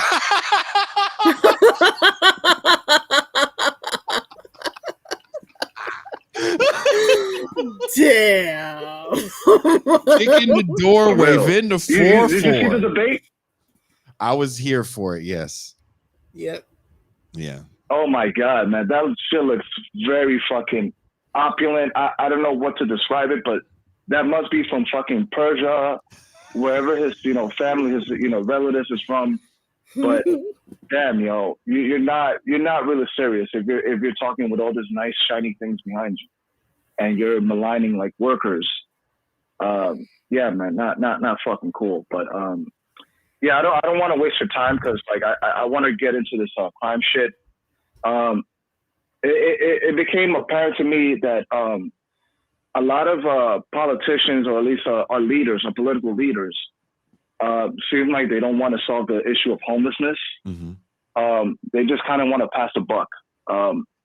Me living in New York, I get a lot of people talking about, oh, violent crime, it's at an all-time high. And I'm 36 years old, and I'm someone who had older siblings that lived through the fucking crack epidemic, that lived through the Mayor Koch and David Dinkins, administration. And I feel like shit was way worse back then. Mm-hmm. And I think that whole crime, concerns whole shit is like, does not faze me, man. It was just like not too long ago that I guess the governor of Texas sent a busload of migrants to New York. Mm-hmm. And Mayor Adams kind of played it cool, saying they're going to give them homes and shit. And I'm thinking, well, surely there's going to be people that are going to talk about there's going to be some crime, right? Because, Donald Trump set the template, years ago, but where was it? And to me, there wasn't any, because like, to me, these people came into this country to create, crime, but just try to make money, trying to make ends meet, coming from places where there are worse shit, than here. Mm-hmm. So I don't see the lawlessness as much as they like to see it. I think it's just rhetoric for just same old talk on crime shit, but they don't know any causality.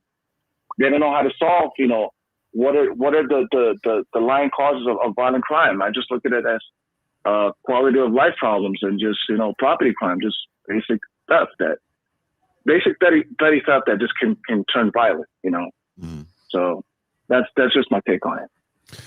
Well, hey, Virtuoso, thank you very much for the call. I know it's hot in New York. Enjoy the cold beer. Hope you got AC. Yep. Go Knicks. And go Knicks. And thank you for the call. I gotta end the call in right now. Thank you. I know. Did you see that? That was crazy. It was down to 96 cents. It was 99 when I switched tabs. It was down to 96. It's insane. It's insane. Just waited. Thank you, Virtuoso. Excellent call. To give you an idea of how much bullshit we deal with on this show, recently we had Matt Chrisman on. Thank you for coming on the show, Matt. And it was one of the more popular shows. None of those views were monetized until last night. Yeah. So 5,000 views.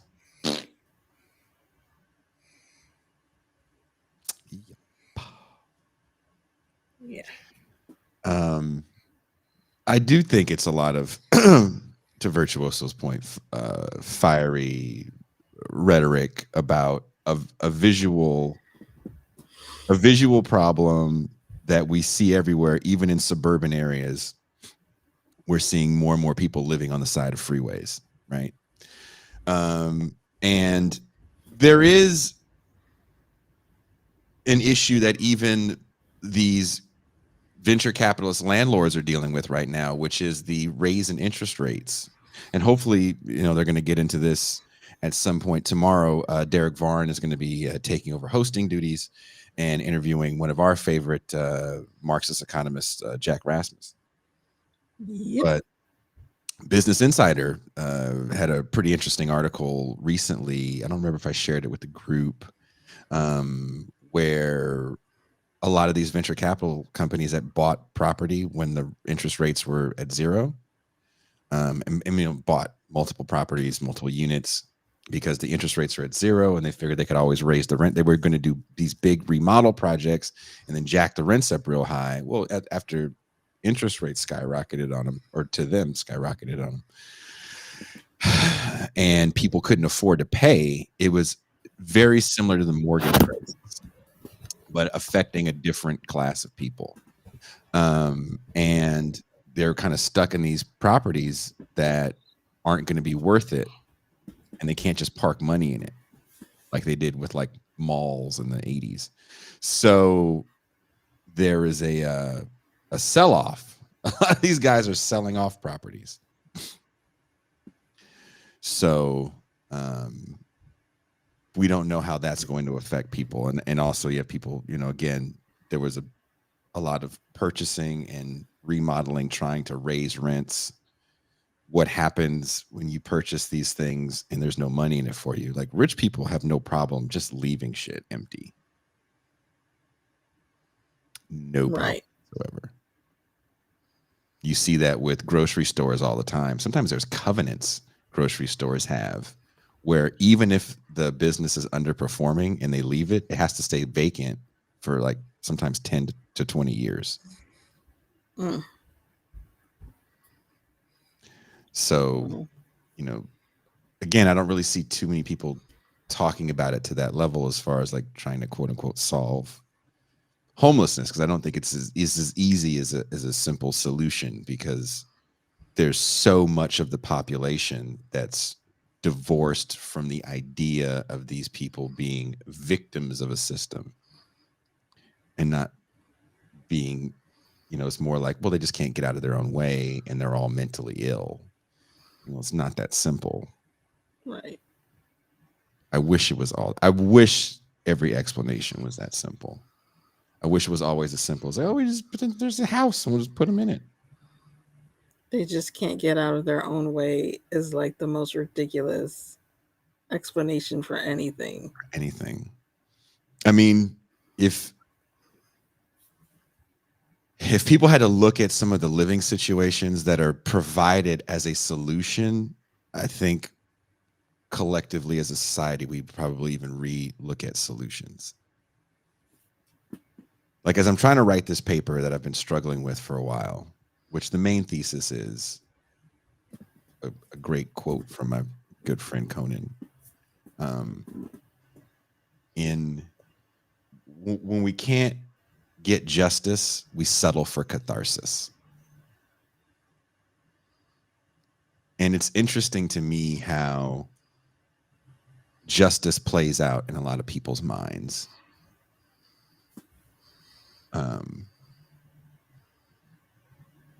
France is on fire over raising the pension age. Nobody knocked over a garbage can for the cutting of SNAP benefits. Mm-hmm. And I think a lot of that has to do with, back to what we were saying before, is the fact that the welfare state in this country has never really, hasn't been for our lifetime that good. Mm-hmm. Social Security alone isn't going to be able to house you. I would say 95% of the people in the very large facility I was working in all got Social Security checks. It just wasn't enough to live on. And when I say live on, it wasn't even enough to pay your rent on. Yeah. So, Medicaid is a Band-Aid for the indigent.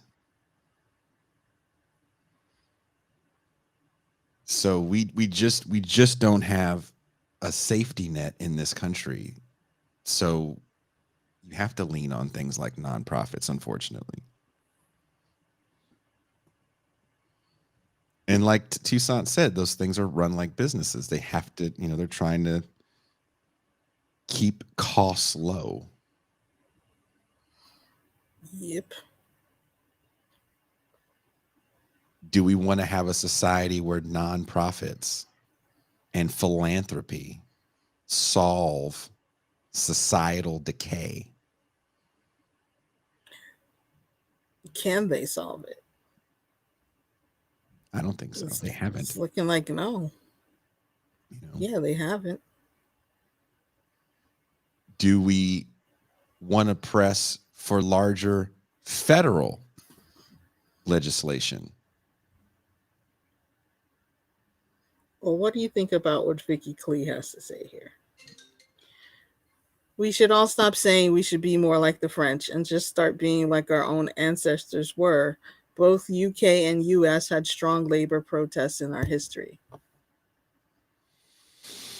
I mean, we've been talking about labor movements in general, but I think we have to kind of just look at where we are currently. Mm-hmm. It's great to look back at the past as a motivating factor, I think, on maybe even on an individual level, but it's silly to look at the past and go, we can replicate it. The amount of the amount of people living in poverty in this country is a little over 10%.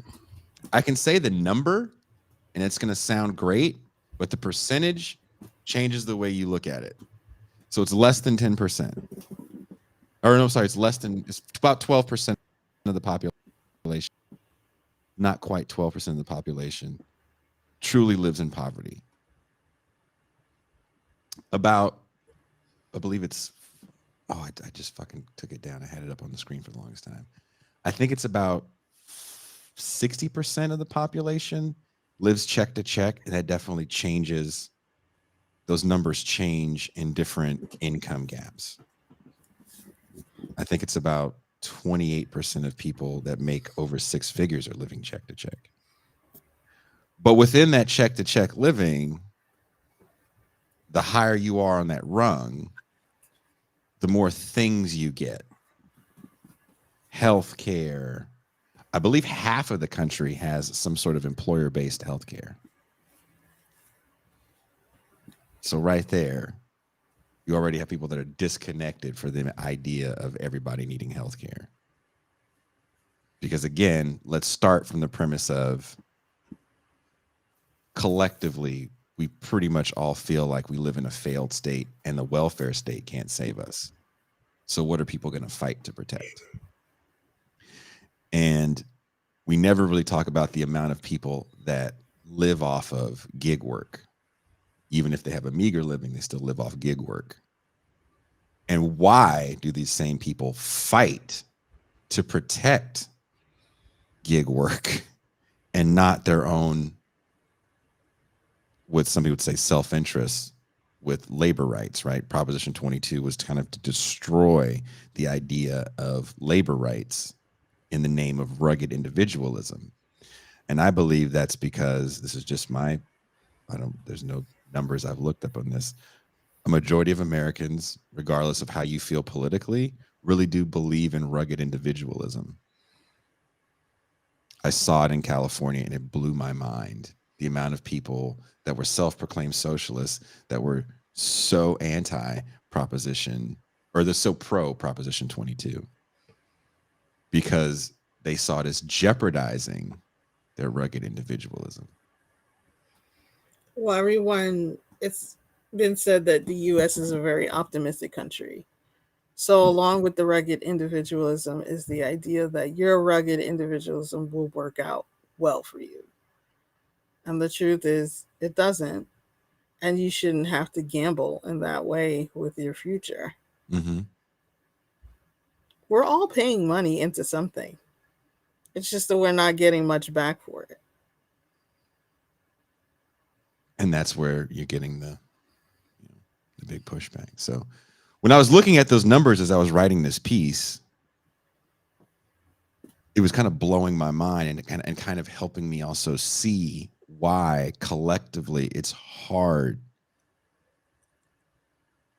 for these movements to play out. Starbucks plays out wonderfully because it writes itself. Howard Schultz was everyone's favorite boss. Starbucks workers got a good deal going. I worked there for a minute.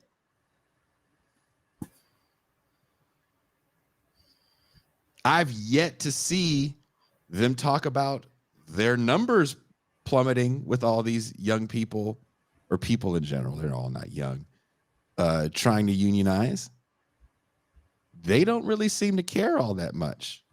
It's just wonderful theater. Even trotting Howard Schultz out in front of Congress to get, berated for labor violations. Can I just say this? Uh-huh. There are requests in the chat for you to flex. Look, there you go. Don't do it. Wait till we get to 100 likes. Look. Oh, yeah, wait for 100 likes. Oh, I just did it. So gross. They wanted you to flex your arms. So wait till we get to 100 likes. No, I don't. I'm so fucking insecure. I would have to run and do a bunch of push-ups and curls and shit. We already see your arms. Virtuoso made the request and says it's nothing sexual, just typical bro pride.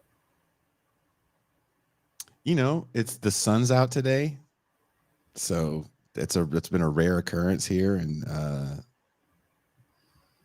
Southern California / Mexico. So, and I'm wearing the shirt of my brethren, Left Reckoning.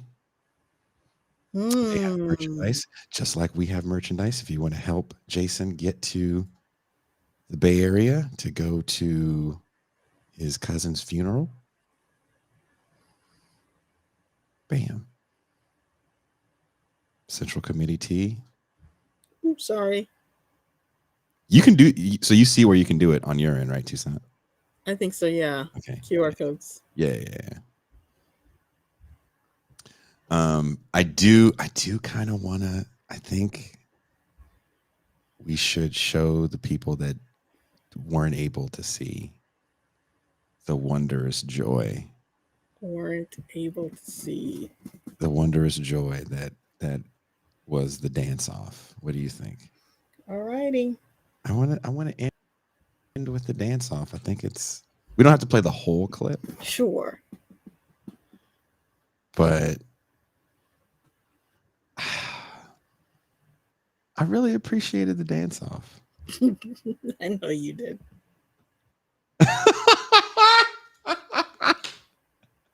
Definitely appreciated it. I mean, you didn't laugh your balls off? Yes, that's why I no longer have balls. Laughed them right off. We both laughed so hard that we were complaining about having headaches. We both had headaches at the end of the show. Oh my God, dude. So hard. Laughing so hard. Here, be entertaining while I find it. Is David Griscom's middle name Dorian? Is that true?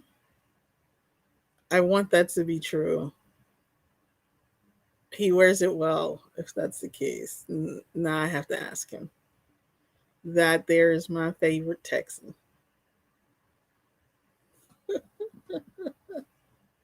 Why are we not at 100 likes yet, you guys? How did that happen? It's so sad. We had so many people watching. Let's see where we are now. It's loading. It's loading. Loading. 82 likes. 82 likes. Come on, guys. Step it up. The likes matter so much more than you know, as well as your chat interaction.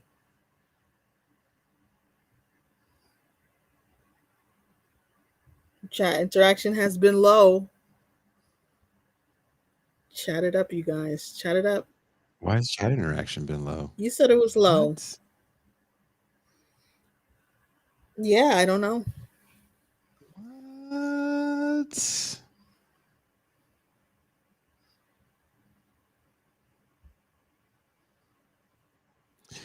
Tony Smith says the way the poverty rate is calculated in the States is deceiving. Well, how is it calculated then?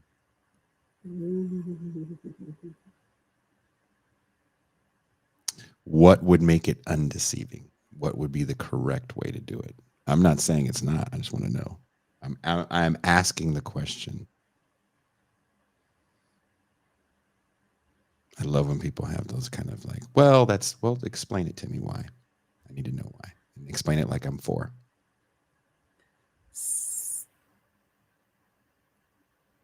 Toussaint. Are we ready? Yes. Are we ready?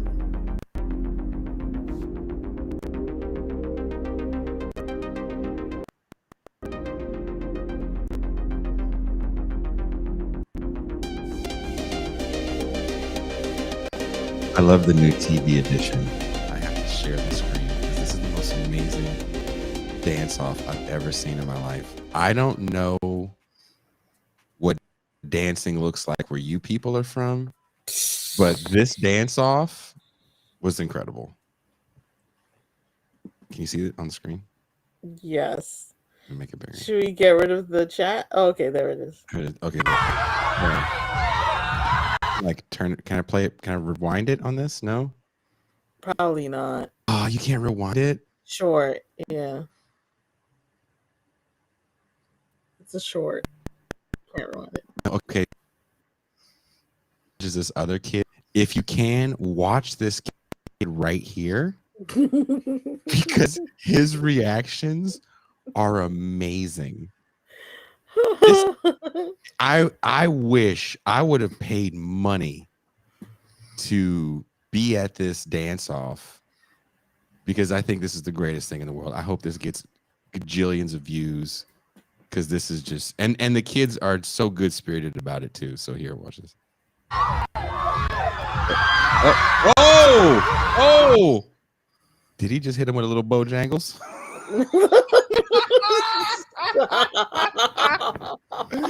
Did he just hit him with a Oh my God. I'm sure the teachers have spit so much punch all over the place watching this. Look, hey! Oh! I didn't know the moves from your Russian wedding would be enough. There we go. To win a dance-off. Then he points at the other dude who does the most amazing series of moves I've ever seen. Heart stopping. Oh my God. And I watched this video like 15 times, and on the 15th time I was like, oh, this is what happens when there are no people of color in your school.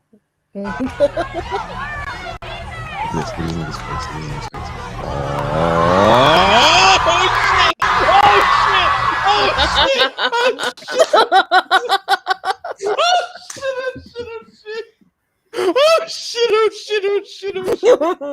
What was that supposed to be? It was like surfing, but the MC Hammer dance in place. Hold on, where are we? Okay, we're look, if you're listening to this podcast later, go watch this if you're a patron at the hour 45-minute mark. Just fast forward because you have to watch this.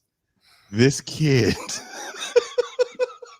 congressional baseball fan says that kid had the COVID vaccine reaction.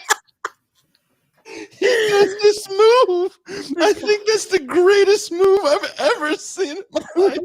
I love that move. Oh my It's not over. Get him with the jangles. Hit him with the bojangles. Hit him with the bojangles. Oh, and he knocked right here. Oh, and he did a leg kickaroo. Do you see these kids? This kid right here. They gave him the vaccine. They're losing their shit. Okay, here it comes. Watch this. Here we go. But hey, what you got? He's like, very nice. Oh! I'm gonna hit you with the boy Tano. Brian Boitano. He hit him with the boy Tano. Oh my gosh. He hit him with a boy Tano to a Hulk smash. Oh my Lord. Have you ever seen someone transition from a boy Tano to a Hulk smash? Not a once. Kush Look says that kid is literally me hearing the TIR intro music.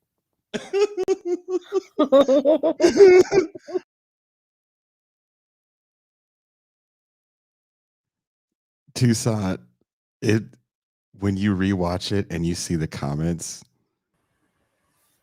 are outrageous. Oh my God. Who said it was a congressional baseball fan that said that kid looks like he took the vaccine?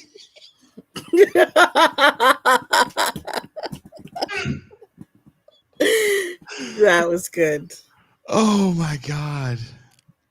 The comments, because rewatching it, I was reading the comments. They were so funny.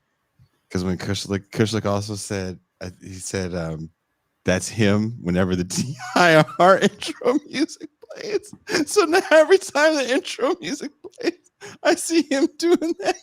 That's right. Got to. Oh my God.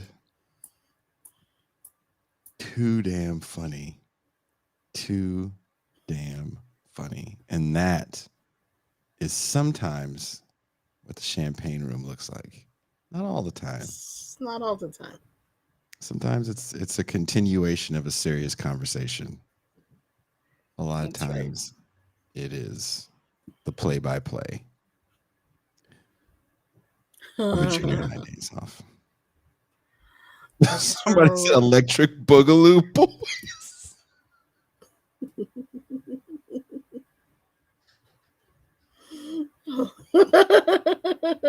Cute.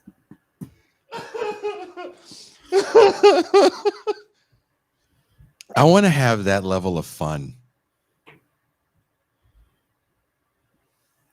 If I go back to New York, Toussaint, can we go out and have that level of fun? That would be awesome. We have to do that sober. I mean, I'm going to be sober. Yeah. You not so much. Toussaint, not so much. Not so much. Matt Black, not so much. Not so much. No.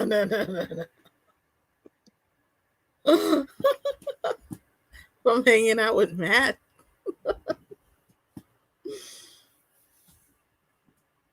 Just a quick reminder, not only to hit like, but to check out the GoFundMe for Alex, sending Alex to Georgia. Mm-hmm. I just put the link in the chat again. It's going to be in the show description. It's going to be a part of our lives for the near future.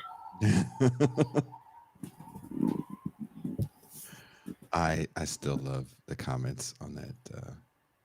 There was a small group of people that were watching, but every comment had me in tears. I think Dave from Jamaica said he went full USSR. When the kid comes back. You did. You never go full USSR.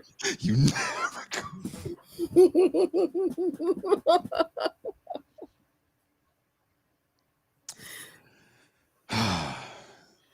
Tony Smith, I'm gonna say your name on air. You didn't explain the metrics. You just said that they're wrong, which is fine, but you didn't explain it. And then you tried to deflect and say that a clip of me from 2 nights ago was me currently. So whatever I'm saying shouldn't matter if you're explaining something. So if you want to send me a personal message with a 4-page explainer, that is totally fine. I'm here for a 4-page personal message explainer. You can send it to me personally. Booking at thisisrevolutionpodcast.com, or if you want to get it to me quicker, MT producer at This Is Revolution Podcast. No, thanks. Thanks for the spam, bro. No problem. No problem. Yeah.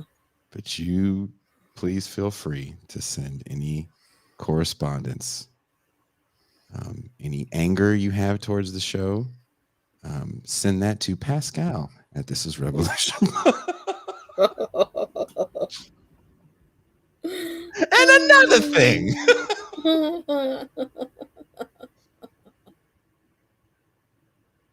But really, where you should send everything is Quinn at This Is Revolution.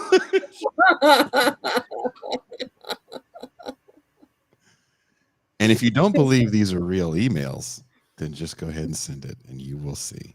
It will not. It's gonna be like, what? It will not get bounced. What is this?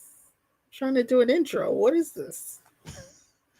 Jimmy 2 Cent, which is still the greatest character Pascal's ever created, from his one-man play that he did the other week on the show.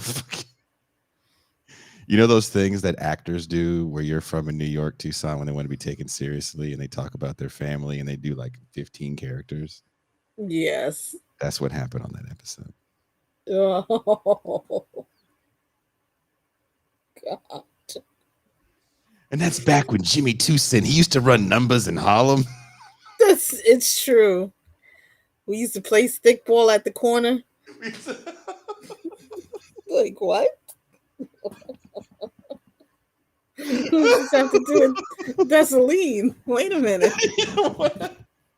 I'm getting there. I'm getting there. So Jimmy 2 Cent used to talk like this. We used to always make fun of him because he had a club foot. Like, what?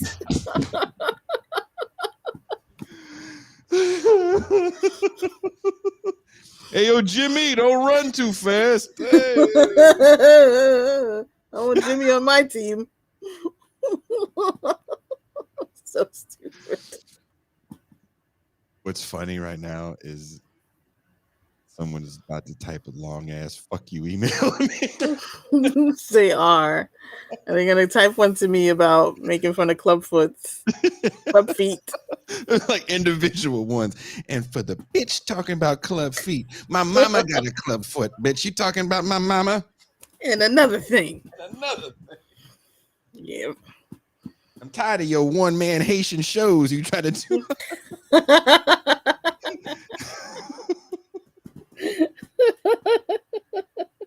I want to read. All those emails are coming from Tony. Yeah. Tony Smith is writing all of those emails. Sincerely, the fuck you, man. Nice. I'm going to read that with just pure humility. Just all like when you're getting yelled at by your significant other, you just. Mm-hmm. Mm-hmm. Mm-hmm. So I'm just gonna, yeah. Mm-hmm.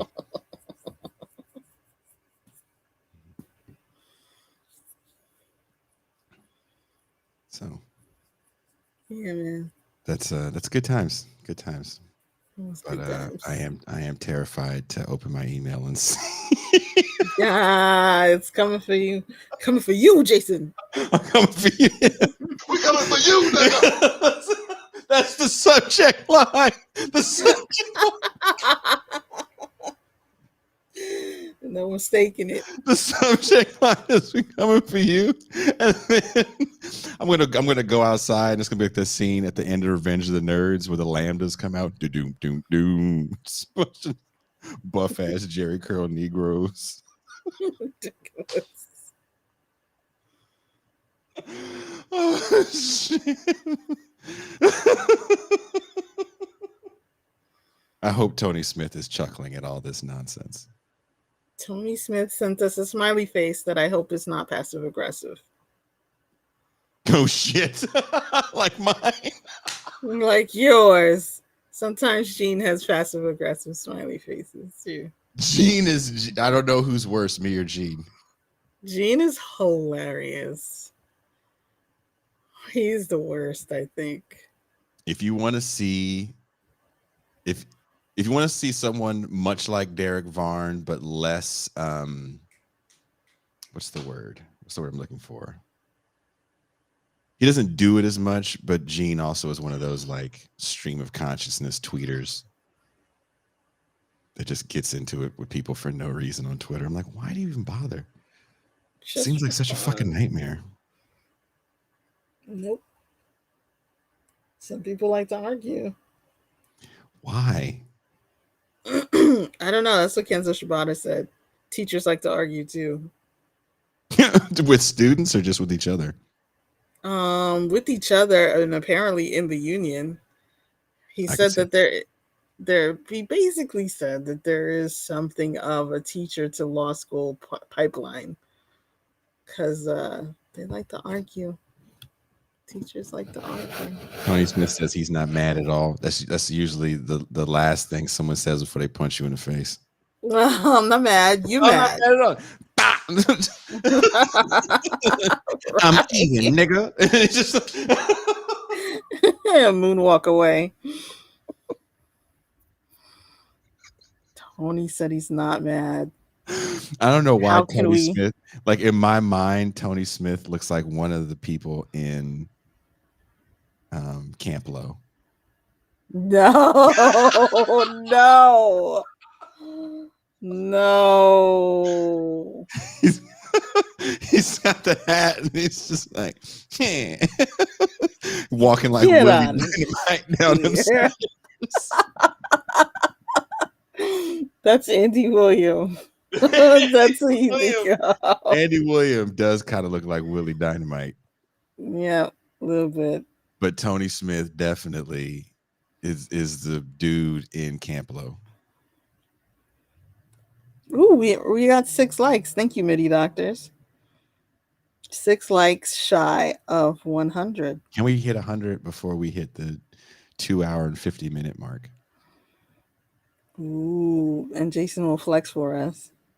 Tony Smith says, in my mind, you were an FBI informant. Were. Ooh, Tony. He's not sounding not mad. Dude, why wouldn't you want to be the guy in fucking Camp Low in my mind? He just said he's not mad. Those were good looking gentlemen.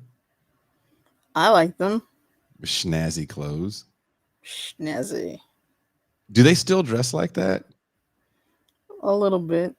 Do you see them in New York? I think it's updated now. I thought they were more like Philadelphia, Chicago, but maybe that's just the look. I don't think they're from out here. You think they're from somewhere else, or you just don't want to claim them? That's fucked up. Let me see, because I like Camp Flow. I'm a Camp Flow head. I even listen to their mixtapes.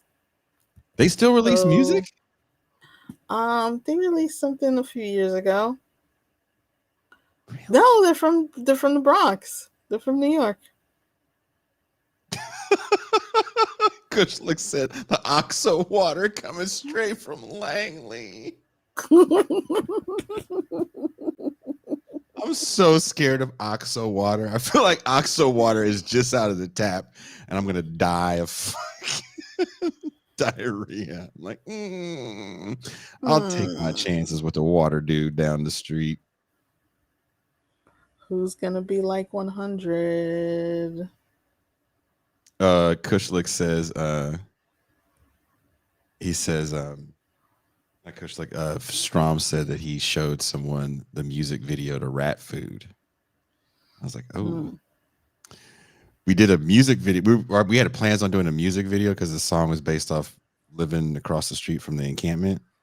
And we're like, I feel kind of bad doing a video like that. It just feels kind of shitty.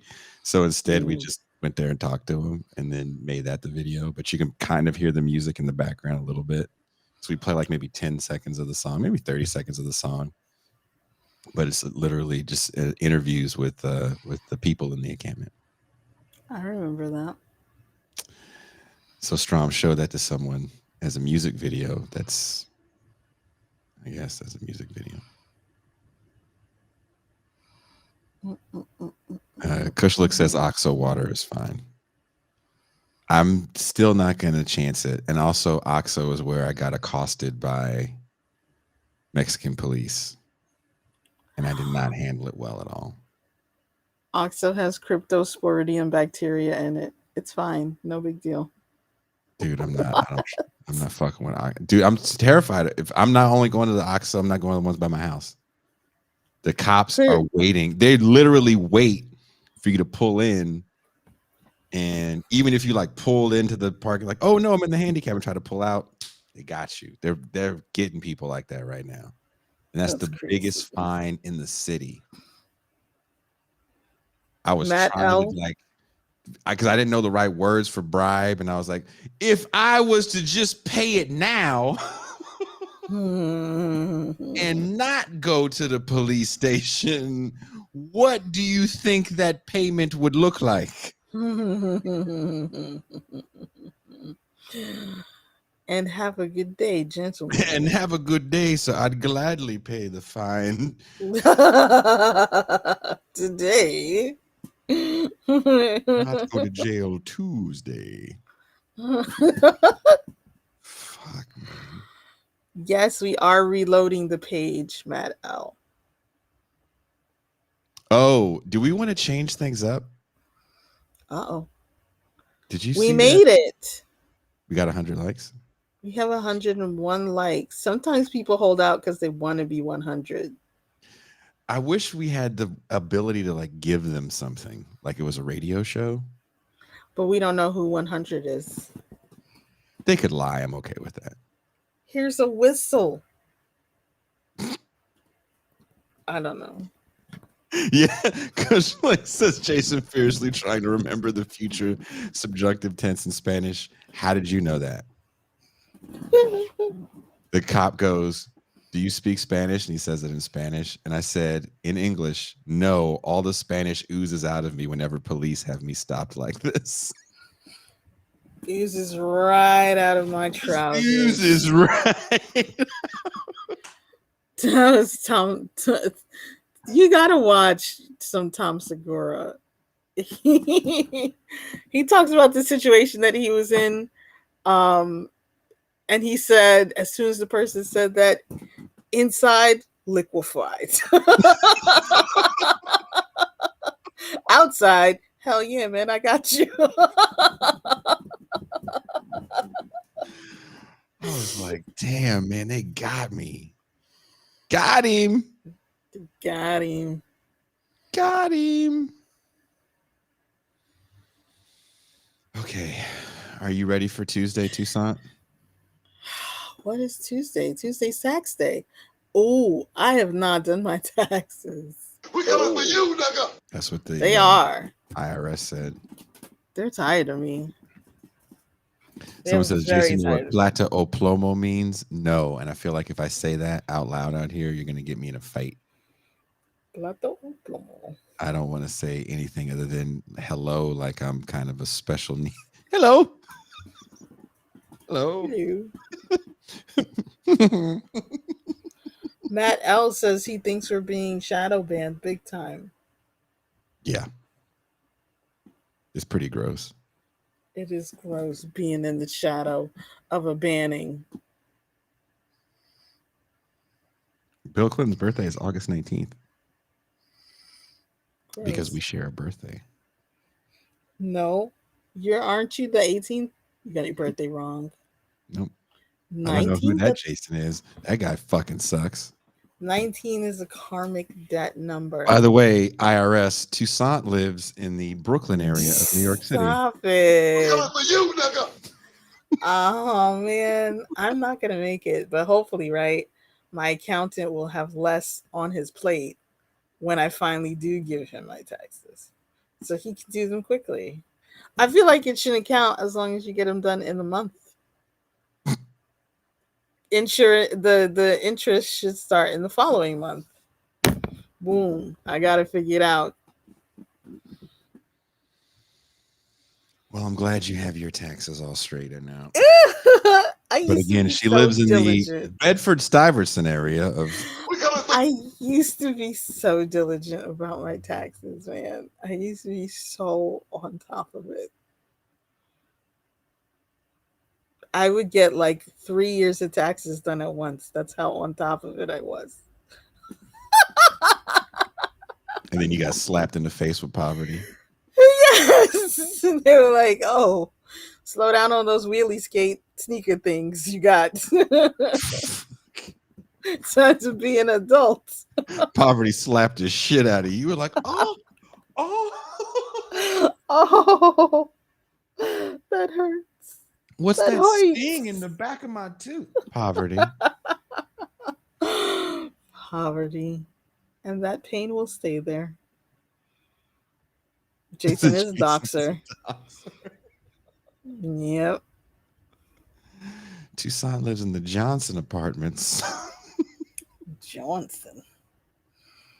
The Johnson apartments. Sounds so bad. Sounds like where the Jeffersons live.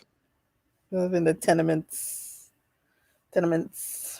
I feel like all black people in New York, because of Good Times, which actually is supposed to be in Chicago, right? It's a Cabrini Green. But like because of watching all those shows and movies, like all black people live in projects. All of them. Only the Cosbys live in a brownstone. But everybody else because it's brown. Like you, Pascal growing up, Andy William. None of us grew up in the project. All of you live in the project. Nah, man. I was actually not in the projects. That's why I was with Tribe Called Quest. They didn't grow up in the projects? They grew up in houses. Don't they sound like they grew up in houses? Who's listening to jazz? Come on, man. Ain't nobody got time for jazz. No, always talking they don't about have projects. They don't have a little bit of scratch. They don't listen to jazz. That Dave Chappelle joke about hanging out with rappers talking about the hood and the projects, and he was like, I don't know what the fuck you niggas is talking about. Yeah, man, projects was rough. That shit had me dying. I have no idea which that was Pascal when he went to projects. He was like that meme of that little African boy like this. Projects. Projects, nigga, I'm like this. Pascal's life is that meme of that little boy. Like what? That's his whole life. When he comes back, we should fuck with him and make that his icon. I can't get my camera working. Oh, it's working. It's fine. It's fine. Let's just go on. Jimmy 2 Cents said Jason lived in a light skinned in a light skinned brownstone. Think you better than us? Oh, I didn't. I lived in a shitty duplex. It wasn't a shitty. It was a duplex. My uncle owned it. Like the cookies duplex. This is where I first saw my first drug bust. Busting drugs. That was like the coolest thing I'd ever seen. It was like Miami Vice was happening in front of my house. I was like, whoa. Stuff like that happened in Queens. They would do raids on all the fake stores. I was seeing unmarks doing fucking drug busts, and you saw someone selling bootleg batteries. I told you about when I went to the stationery store with my sister. They were selling fake stationery? That's a crime. They had 1 pack of loose leaf and 1 pack of whiteout. No pens. And my sister had the nerve to be like, all right, then how much is the loose leaf? It's not for sale. We were like, okay then. Time to go home. Why everybody who worked there is standing here talking to us right now by the door? Okay, let's back up slowly. Let's go home. Make sure we're not being followed. Yeah, like these dumb hoes do not live in the projects. You could tell they not from the projects. Especially since MT was there for shoe repair. Y'all replace shoes here. Did you have it where your guys are from, where the ice cream man was selling drugs too? You know what? We had an ice cream man named Garfield, and I believe Garfield was legit. The deal was with young girls. Young girls would throw themselves at him. He wasn't into it though. Okay. He wasn't into it. But the other ice cream man, Gus, nah, I don't know. I don't think Gus was doing any of that. He was just a curmudgeon. We definitely had. It didn't look like someone was saying like Big Worm. It didn't look like Friday where it was like that blatant. Yeah, no. But there was definitely like. It's a good vehicle. It's a good. Yeah, I remember thinking at a young age, like, this is genius. It is very smart. We didn't have that. We had a candy store that had every kind of candy, like exotic candies. It was chock full of candies in the front. And then on the side was like a window, but there were shelves all through the windows. And on the shelves was like one of every soda ever known to man. Mm-hmm. And there was some products in the middle, but in the back was definitely a card game. They probably had stolen pandas from the zoo over there too, just walking around. And they used to give us candy for free, like they didn't care about our money. So we knew. That's how I felt the first time I walked into a Vietnamese coffee shop in San Jose. I was like, is that an illegal mahjong game happening? Why are all the women here in lingerie? Oh, and the coffee's free? Oh no, that's how you know. And this is next door to a Chuck E. Cheese? That is how you know. That's how you know. Yeah. It was not a smart move on my part. At all. At all. When someone says what I would do for a Vietnamese ice coffee. You'd go to a fake store. I've never seen anything like that. And whenever someone from the Bay Area that's from that region comes on the show, that's usually like, sometimes we have off-air conversations about, I was like, you know about the coffee shop? And they're like, you know about the coffee shop? You know about the coffee shop? Fucking walking like, did I just walk in a time machine? That's awesome. Am I in Hanoi circa fucking 68? I could go for a Thai iced tea. Jason joins the Yakuza by accident.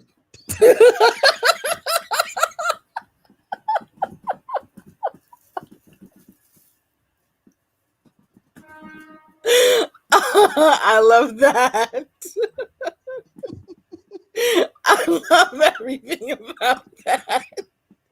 Jason walks in, the little bell rings on the door. Doo, doo, doo, doo. What are you guys doing in here? I was so oblivious. They gave me coffee. It's like, oh, I haven't ordered yet. They're like, oh no, it's free. I was like, this is free? And they said, yeah. And I was like, so if I just sat here and drank this, would you kick me out? They're like, no. Really?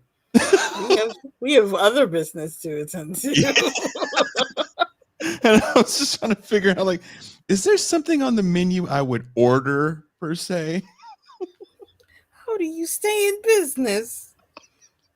I want to see your books. These tech guys sure are nice and hospitable down here in Silicon Valley. I love it here. Oh, me? Oh, my. Jason, finally get to put down my bindle.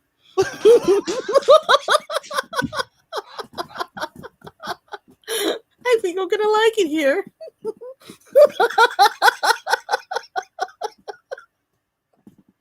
I started mildly dating one of the women there and started having like weird appearances of very scary looking Vietnamese dudes showing up at my job pointing at me. Oh, there he is. The one who's not 5'10". That one. Maybe I stepped into a bad situation. He was mildly dating. I know that reference, Kush. Thoroughly Modern Millie. Good movie. Very colorful. Good costumes. What I remember about that movie is that to make the elevator go up and down, they had to dance. That's what I thought New York was like. The big city. New York was like do the right thing. And I was so hurt when it wasn't. Nothing is like do the right thing. I guess Brooklyn on a hot day could be something like do the right thing. It's just so colorful. I mean, there's some color here. I think people are surprised that there's color in New York City. My neighborhood's colorful. Is there an old homeless man that kind of meanders around with knowledge and saves kids from speeding cars? I'm going to say yes, because we've got it all. And refers to another older woman in some slavey term that no one's used for the last 100 years. Oh my gosh. This homeless guy who used to call me mommy and say hi every morning. I liked him. He's like my favorite. I have two favorites. The one that looks like Bhaskar. A cross between Bhaskar and somebody else. I forget. Who's the other person? I forget. The one that looks like Bhaskar is my favorite. And I the believe in my soul, Bhaskar has no idea who I am. Bhaskar, you're not on his radar. Literally on the stage with him, no idea who I am. Bhaskar's like, don't worry if I write rhymes. I write checks. Boom. Mic drop. Bhaskar came in and left so quick. Like he came in, I think I saw him in the green room, and then we were on stage, and then he left. Bhaskar's hilarious. Someone said Bhaskar and the homeless guy should do a Trading Places. No. Could you imagine? Oh, I love that homeless guy. Is he still there? Or this was in a different neighborhood when you lived in Manhattan and not the Bedford-Stuyvesant area. I see him every couple of months now. I get upset like when it takes a long time to see him again. But when I do, I give him whatever I have. Including that poor food. guy is not getting much. He's not. Because I know how broke you are. He's not getting that. He's getting some rolls, some butter rolls. 65 cents. And some lint. Poor guy. Poor guy. The last time I was in the States, someone tried to panhandle, and I never carry US cash. I was like, all I got is pesos. And they looked at me like I was being an asshole, and I showed them, I was like, word. You're not, I can give it to you. It'd be kind of hard for me to cross the toll road when I get home, but I mean, you're not going to go too far with Mexican money. They looked at me and said, sorry. No, sorry, bro. We didn't know it was like that for you. My bad, homie. Somebody, Dusty says you never see this guy and Boskar at the same place. And Jacobin's not been doing great lately. Don't say that. Aww. Oh. That's so mean. Has Jacobin been doing? I don't know. Boskar now added to the nation because he's bored. He's a bored guy with some scratch. Money. He's counting all his fucking It's so funny. When I was a mod for Jacobin, he would do so many episodes and he would just look like sweaty and like oily. And it was in the middle of the summer and I'd be like, yo, Boskar was really good. You are the boss here. Why do you look like this? And he's like, man, we don't have an air conditioner in this room. We were like, yo, get a fan, get something, get anything. You can't do this anymore. Boskar. The homeless guy is Boskar's handler. I love when people assume that certain people have like all the money or that certain people like making hella money. I'm like, where do people get these figures from in their mind? It's true. I want to know where the figures come from and where the idea of all the money comes from. There's a handful of people that are making a lot. Like any other industry, there's a small handful of people that are making good, almost fuck you money. Mm-hmm. As Bertram calls it, fuck you money. Fuck you money. He always jokingly said, he's like, I can't make fuck you money writing a book. You insane? It's like, I'm trying to be a voice actor. He should. I love his voice. His voice is awesome. That nigga came. We met up at a Denny's. He came so flyed out. I was so mad. Look at that. He looked like an R&B singer. Oh, that's serious. And I looked like the homeless Boskar. A homeless Boskar is a new character on the show. So bad. So bad. I was so mad. His girlfriend was like, oh, is this him? The homeless guy? He shrugged his shoulders like, oh, I have all kinds of friends, baby. He's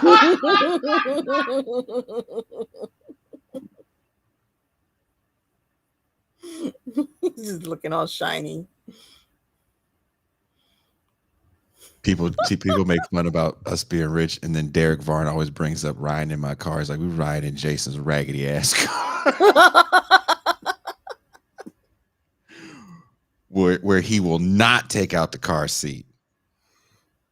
Why you have a car seat in there?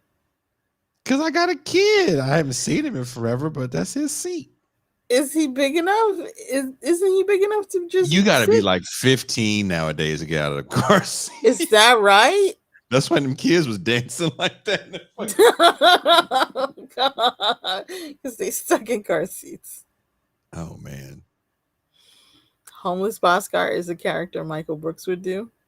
I don't even want to try it because it's gonna sound like me talking like Kermit the Frog and Norman Finkelstein. It's gonna be bad. Trey goes, hey Jason, your Finkelstein is kind of like Ben's dad but with a higher voice.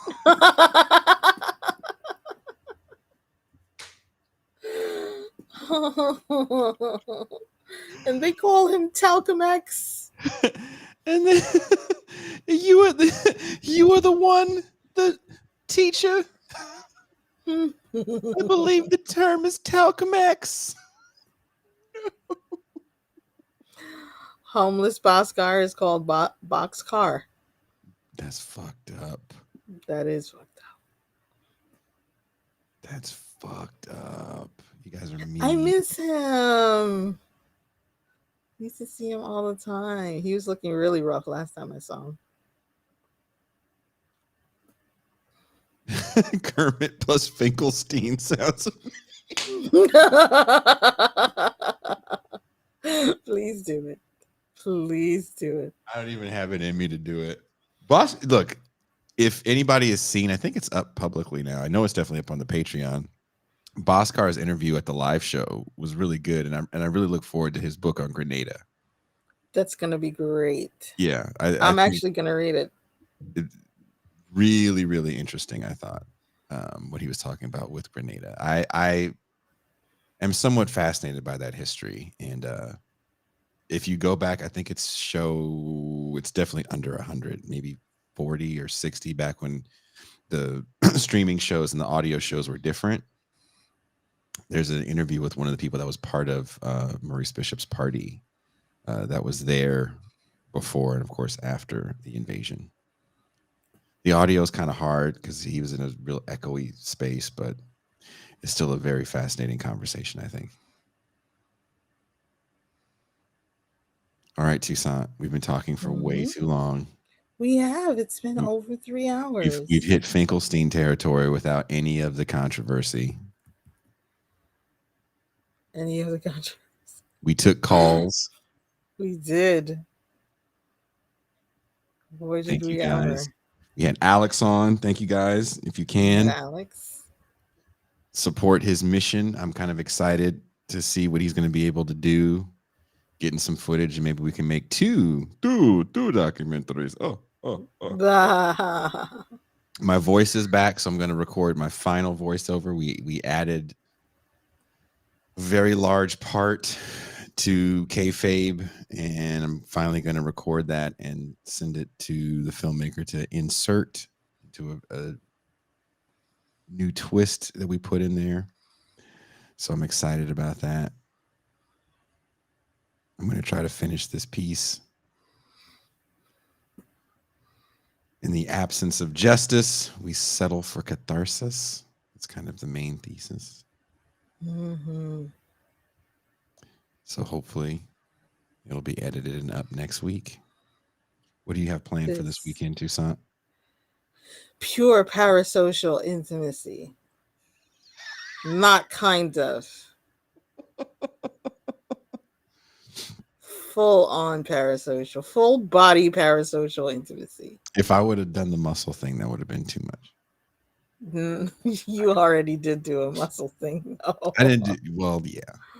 You did the greasy chiclet. The greasy chiclet chest muscle thing. So weird. That sounds like one of the dances that we were creating as we were doing play-by-play.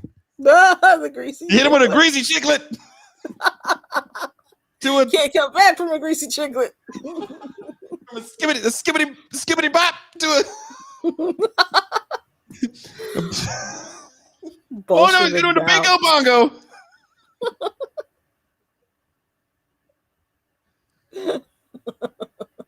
I'm so happy that I don't have neighbors or that Ben isn't like walking by because like, what the fuck are you talking about? No, I'm just doing play-by-play. Your junior high dance. My neighbors must just be out of their minds with all my late night talking late night. We were so, and you were loud. You were laughing loud too. I was laughing loud. Part of me is like, screw those guys. They make so much noise. Let me make a little. I have to get this in because the weather's going to get better now. All the people that kind of are our version of snowbirds will be back. But all right. I'm enjoying being extremely loud. But I'm excited for Tuesday, Derek Varn and Jack Rasmus. I'll be watching from afar. And Thursday, that's Jean Bajlan and Adnan. I want to say yes to that. And Wednesday, Jean Bajlan and Stefan. Stefan. About Stefan's latest piece on AI. So it's going to be a very, very, very cool week. Stefanovic. And we're going to start the week off with a fun music conversation with some of my lighter browner music friends. So that's going to be a good time. We won't get too nerdy. We won't get too gear nerdy, but it'll definitely, you're going to hear some great, Pasquale has the best tour stories. And again, Wes is the one that coined the term. Jason, it's tighter than it looks, Miles. Jason, it's tighter than it looks. You guys, I think it's tighter than it looks. We can't fit the, you can try to stick that in if you want, but it's tighter than this looks. Was the full line. Somebody said MT's Daffy Duck in it. And laughing loud, and her neighbors are recording their own reaction videos. Oh my god, that's a lot. That's a lot. It's a lot of TIR lore as well. People are like, you guys should do reaction videos. It's like, no, I hate that shit. A black person hears rock and roll for the first time. Fuck was that nigga living in a cave? For real. A black person invented rock and roll. Like who they hear a guitar and they act like it's an instrument that is just so foreign to their like understanding of. That's what Dave Chappelle said. He brought on John Mayer. It's a frequency we can't hear.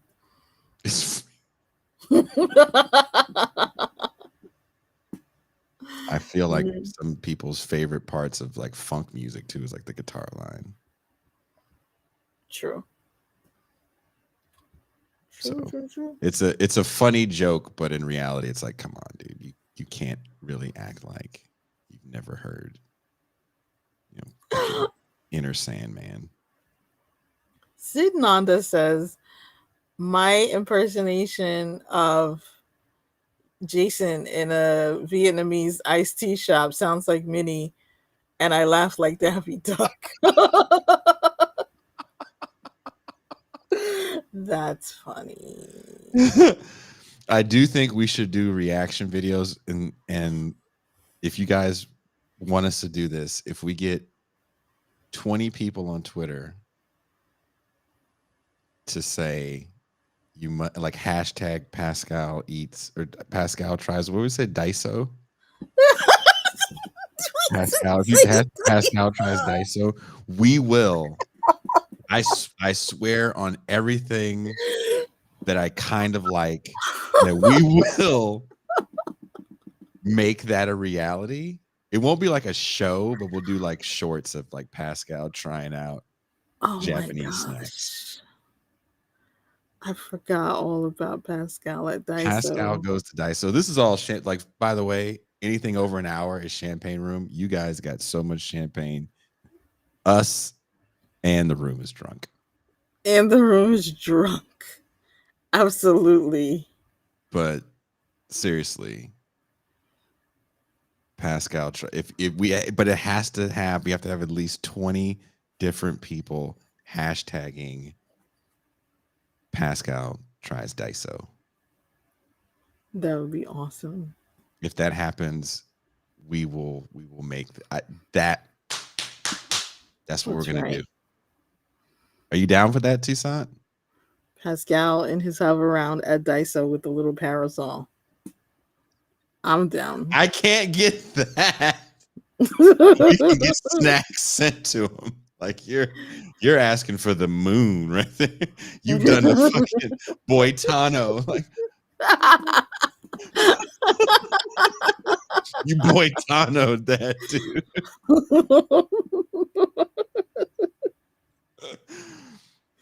We can get shrimp chips to him. Pascal eating shrimp chips. Mm-hmm.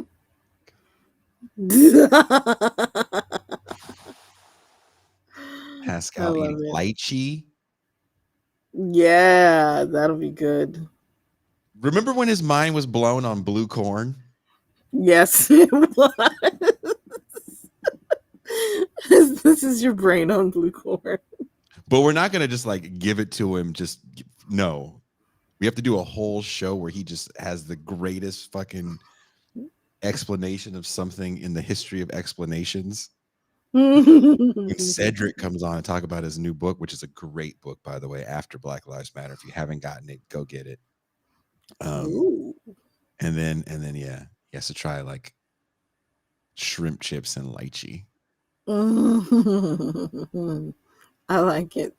with a boba tea.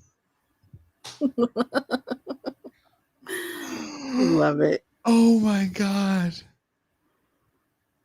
If we get 100 people to hashtag it, then I'm going to have to make a trip to Florida so we can take Pascal to Daiso.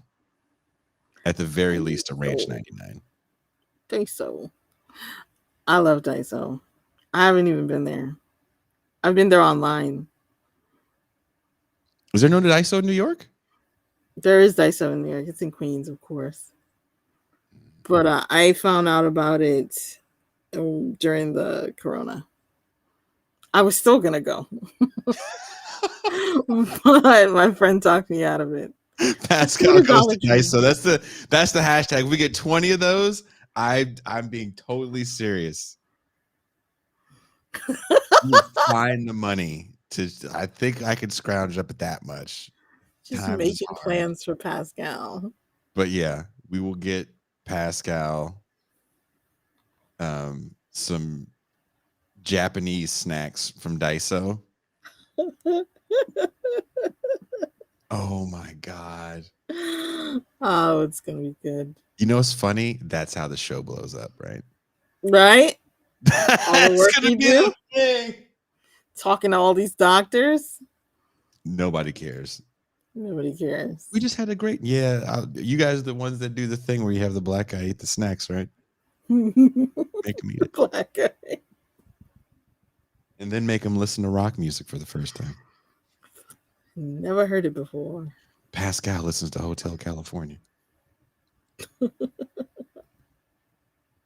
there's a hotel? Oh, God, this shit is so offensive. Let's put an end to Daiso. Let's put an end to that. Daiso, totally funny. Black people listening to music that they obviously have heard before, not as funny. Led Zeppelin, wow. What is a Led Zeppelin?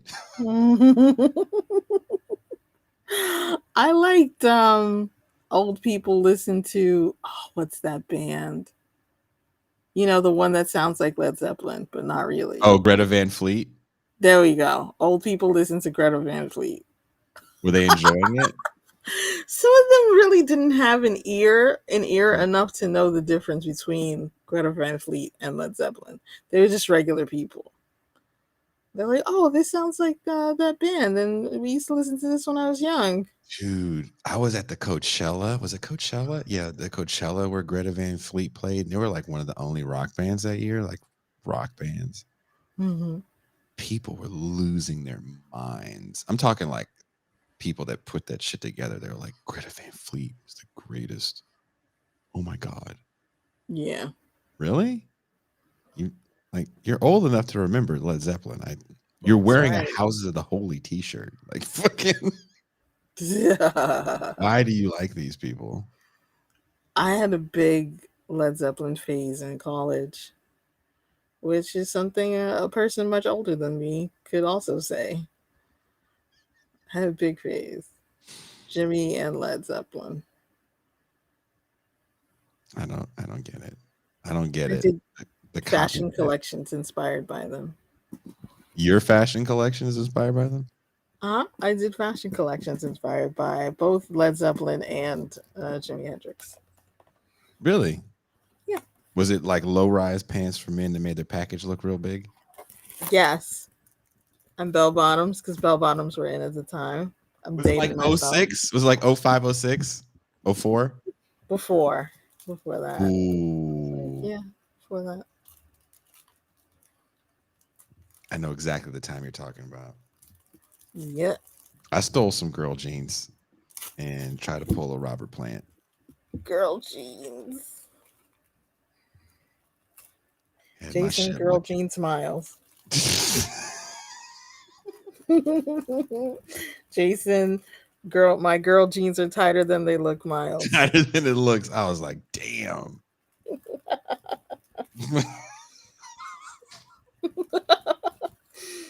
We got the pliers out. Trying to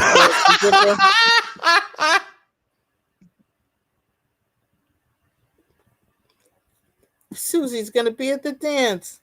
I gotta impress her.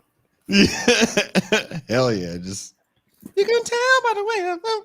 That sounds like the whole thing I heard in my head whenever I was walking with those pants on. Oh my God! Just being a huge fucking cock tease. Yep. Low rise, so you see a little bit of the top of the crack. Top of the crack. I thought you were gonna say low rise, so you could see the little Brad Pitt dents. Not quite. I don't know what those are called. I call them the Brad Pitt dents. I believe they call it muffin top.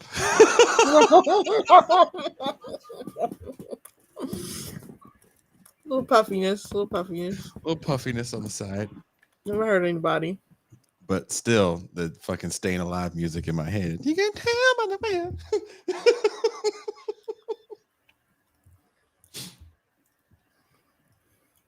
Okay, we are far too far gone. Yes. This is longer than the Finkelstein show. Did you see Jimmy? Oh my gosh.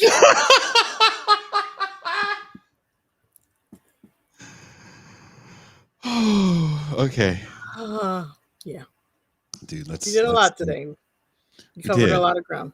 We covered a lot of ground. I'm proud of today. Midi Doctors wants us to stop. Considering how the day started. Yeah, man. That is absolutely true. I'm looking over at my phone. I'm getting texted from bill collectors now. Fun. Like if the phone call didn't do it, it was a text message. Like that's how they're going to get through to me. We know you can read this.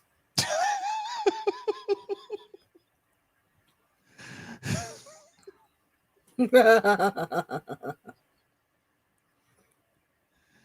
phone calls don't work anymore, Harry.